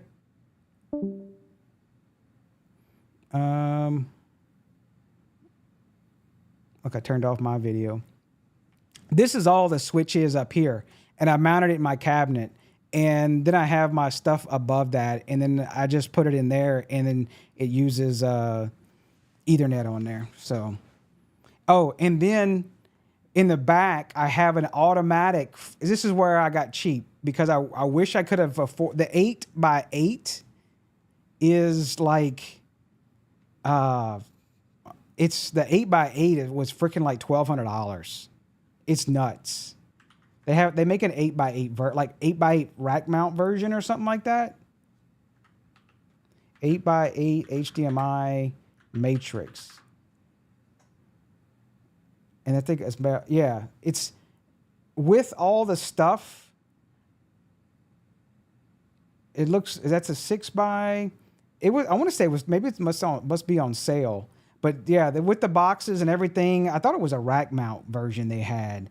And it's just an 8x8. I couldn't see spending that much for, I didn't have that many TV. I have another TV, but really if there was like a 6x6, that would have been freaking awesome. The 6x6 would have been perfect, but they didn't have that. So, but what were we talking about? Y'all got me. Where is the picture again? I had the picture up. Here it is. So here, what I did over here, I have an automatic 4x1. So I can have 4 inputs in there, and then it flips between this Xbox One, the OG Xbox, and then his Nintendo Switch. So whichever one is active, and then it feeds into one of the inputs on there. So, but yeah, it does. It uses Telnet. If I can sign, let's say 9. I think it's 61. No, it's not. It's not 61. Hold up. Hold up. I'll show you my bootleg config, and I'm sure someone's gonna say, "Oh, you should do this," and it'd be so much easier. This is what I have right now. If you can, let me get the putty out the way. You see, it sends. It's just a switch, and it says, so it sends the word SN1 AV out 1, and I just did the same thing for command off, and it's, oh, I had the IP wrong, and it just sends a telnet. I heard something drop. Did my audio drop? Oh, the call dropped. That's what it was.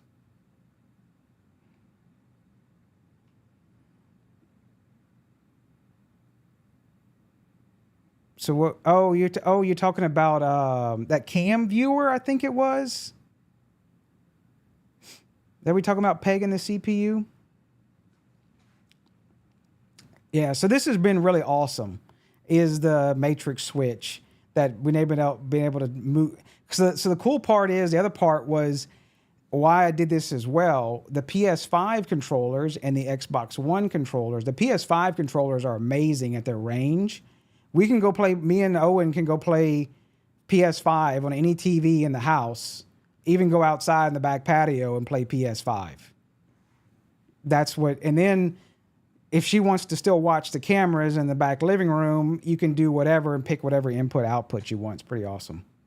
So, all right. Well, oh yeah, I've seen, don't you gotta pay for scripted? I think there's different tiers or something with scripted. So that's still my thing. I'm trying to figure out what to do with that. What if 2 TV? That's actually no problem. You can actually do that. We will sit there and mess with OG. He'll be playing with his friends on the PS5, and we'll be in the living room, and I'll change it, and I can see what he's playing on the PS5, and it's the same time. And it's even works fine with 4K HDR content as well, and no problem with any of the what do you call it, the HDCP stuff. It works fine. So you can watch the same thing. It's 4 inputs and 4 outputs, and however you want to configure it, that's totally up to you. So if you want them to watch all separate stuff, that's fine. Or you want all the TVs to watch everything, all the same, you can do that as well. So there is a little web interface to it as well, but the Telnet one was so I could run it from HA real easily. Owen goes over there. Sometimes he'll just hit the buttons. He'll open the cabinet, hit the buttons on the front. So it's a pretty cool little device. So all right, everybody. I am going to jet and go to bed. Therefore, have you looked at integrations, input, select? Here, let me, before, look, we'll close out with that. This is what, maybe y'all can tell me what I need. This is what I'm looking for. Let me do this. If there was like a cool 2 MQTT thing, that would be awesome. I could probably write one in Python. I just haven't had the time and to consolidate. It's just like, it's way down on the list. This is what it does. If you can, I'm sorry for the size. I think I can change the display settings. Where's it at? Change settings, appearance. Where's the font? We'll do the 12 bold. Apply. Okay. So like you can see, like if I would come in here and say, hey, I want to send over S to change input 1 to output 1, and it's that simple. You can also, there's another command in there. You can do a query and it'll show you like it's in the book.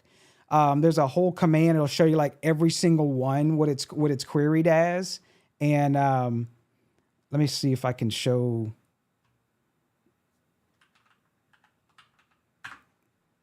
there's also a web interface.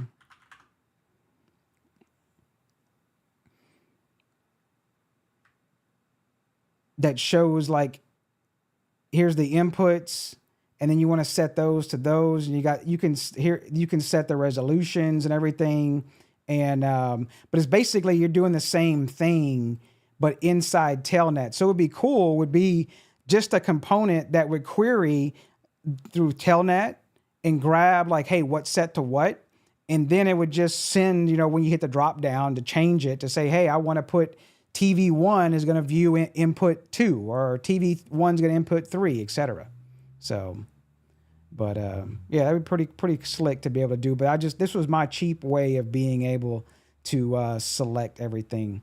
I did try the CEC. You can send CEC commands. So you can try that on the TVs and stuff. I mean, to the inputs. So if the input, like the PS5 or the Xbox, actually allows the CEC commands, you can actually send CEC commands over Telnet as well. And then you can also send CEC commands. I have this zoomed in, but so you can send the CEC commands to turn TVs on and off and you can do all that through Telnet as well, which is pretty slick. So yeah, so it's pretty nice little device. The only problem I have with it, sometimes if I leave it, I haven't used an input forever on one of the TVs, I'll flip to it, I'll turn the TV on, and it'll be like, especially on the ones that are on 4K, it'll be glitching little squares. But the easiest way to fix it is I'll just change the input and then come right back, and then it syncs back up and it's good. That's about the only thing I've had. I did check mono price when I was researching all this stuff. There's some other solutions out there, but they're like over $1,000 for even like a 4x4. And these Oreo ones were pretty damn cheap for what it was. So definitely changed the way we view things. But that'll be it for this one. Anything else before we jet?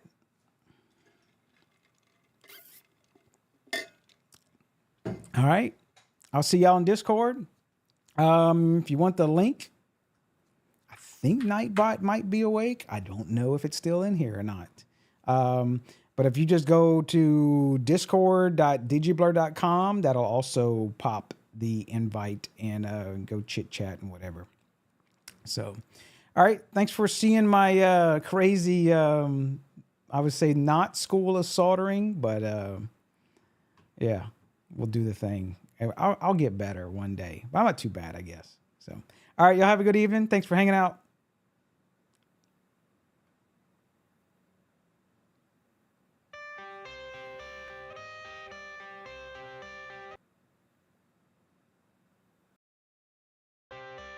I got the cash in the bag, stadium packed. Born a rock star in this life, gonna live it up on the attack. Baby, I'm bad. I just wanna get caught up in this life. I'm crazy, I'm mad. Doing no cap. Only God wants you, better go live it up. Cash in the bag, stadium packed. Baby, I'm bad. Yeah. Baby, I'm bad. I just wanna stay bad, stay mad. Chip on my shoulder, cause they treat me like an outcast. I ain't gonna take that, stay back. I'll be swinging hard till the hits come in all caps.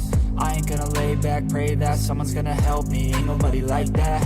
I ain't gonna wait, that's all fact. Give me one shot and I'll never get the throne back. I'm sick of being cautious. I'ma go cause something, can't stop this. I'ma steal everybody's lane, call it shoplift. Sick of hearing everyone complain when they thoughtless. Taste the pain, it's like candy canes. It makes me go change into a better frame, into a better name. Society's insane, we all live for fame, yeah. Cash in the bag, stadium packed. Born a rock star in this life, gonna live it up on the attack. Baby, I'm bad. I just wanna get caught up in this life. I'm crazy, I'm mad. Do it no cap. Only God wants you, better go live it up. Cash in the bag, stadium packed. Baby, I'm bad. Baby, I'm bad. I got the cash in the bag, stadium packed. Born a rock star in this life, gonna live it up. Cash in the bag, stadium packed.